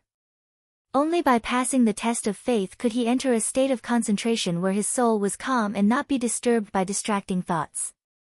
Only then could he remember so many complicated and profound messages at once. The 3rd-level sorcerers were good at different kinds of magic, and their ability to use them varied greatly. But the standard of basic meditation was the same. At the end of the message, Crazy, Ol left another message. My child, when you read this, you will already have a 3rd-level achievement. I don't know if you have found Bear's whereabouts. The rest is on your own. You have nothing left, so you have nothing to worry about. The entire continent is waiting for you to explore it. I have given you my token, the plate with the emblem engraved on it. I haven't told you, but I also gave it to Bear. Bear sealed the message in the plate and asked Schrödinger to bring it to me. It used to be Bear's token as well. I have traveled all over the continent for 100 years. Many people have been indebted to me and have vowed to repay me or my descendants. Bear used to be one of the elders of the Magic Council of the Empire of Igut. He taught many nobles and priests in magic. Many people have vowed to repay him. When you encounter difficulties in the continent, perhaps you can ask them for help. This is my last gift to you. However, after so many years had passed, it was hard to say whether or not there were still people who remembered the vow from back then, and whether or not they would really abide by it. Be careful and protect yourself. The identity of a little sorcerer is dangerous in the continent. The test of dealing with people may be more difficult than the test of magic. At the end of the message, a series of names and family introductions appeared. The first was the chief priest of the Saya Temple, Goliath. Crazy Ol especially told Amon that if he became a supreme sorcerer in the future, he must go to Goliath. There was also an introduction of the Madanzo family and an explanation of their background. What Crazy Ol did not know was that Amon had already met Madanzo and taught him magic. At dusk, Amon came out of the cave. His eyes were still red and slightly swollen. He looked very tired. At such a young age, he gave people an inexplicable feeling of vicissitudes, as if he had grown up a lot in just one day. Amon had been silent for the past few days. Today, when he burst into tears in the cavemen all felt a little scared and inexplicable uneasiness. Some even guessed that the heavy rain at the foot of the mountain was the tears of the gods. They breathed a sigh of relief when they saw Amon come out of the cave, safe and sound. To Link's surprise, Amon asked him for wine for the first time. Link immediately went to get the wine. He put it in the delicate copper bottle given by Amon and sent it to Amon's big straw hut. Amon did not know why he wanted to drink. Maybe it was because he missed his drunkard father. But that night, he did not want to drink anymore. He sat there with the bottle in his hand, deep in thought. Crazy Ol said that the whole continent was waiting for him to explore, but Amon felt that he had nowhere to go. The future was a mess, and there was only one path in front of him. If he did not want to be a false god in this caveman tribe, he had to follow Crazy Ol's wish to become a sorcerer and unlock the secrets of the gods. Even if he could not find Bear, he could at least repeat what Bear had done. People had to do something in life. Amon could not think of any other choice. He stood up and sighed. Crazy Ol, you knew what would happen. Did you arrange all this? You're so cruel, but I can't hate you. Since he did not want to drink anymore, Amon never wasted anything. It had become an unconscious habit. He put the rest of the bottle into Schrödinger's grass nest. Schrödinger had been squatting in the grass nest, watching him. When it saw Amon take the wine, it turned over and dozed off. It seemed that it was not interested in the wine of the caveman. These days, Amon had been taking good care of the cat. Unconsciously, Schrödinger became thinner and thinner. Its body became slim and healthy, and its fur became sleek and beautiful. It was no longer the lazy, fat and dirty cat in Duk. The changes were slow and unnoticeable. But when Amon looked at Schrödinger, he suddenly realized that the cat had changed too much. It was not just a cat that had changed. The whole town of Duk was wiped out by the flood, and Amon was no longer the boy he was a few months ago. Schrödinger had been following Amon all day, staring at him. Was it afraid that something bad would happen to him? Did it care about him? In any case, this cat was Amon's only childhood companion in Duk, and it would continue to be with him. No one knew why, but Amon reached out and held Schrödinger in his arms. He stroked its back and said softly, "The town of Duk is gone. Everyone is gone. Now it's just you and me." Schrödinger was startled by Amon's sudden movement. It seemed very reluctant to be held and stroked by Amon like this. Its sharp claws stretched out from the pads of its toes, and it raised its claws to scratch Amon's arm. But when it heard his words, it did not really scratch. It just wriggled unhappily. Amon saw that the cat was very uncomfortable in his arms. He sighed and put it down again. Then he sat in the room and began to practice magic meditation. Only when his body and mind were in a peaceful state could he temporarily forget the sadness of the world. Amon could already practice some advanced magic.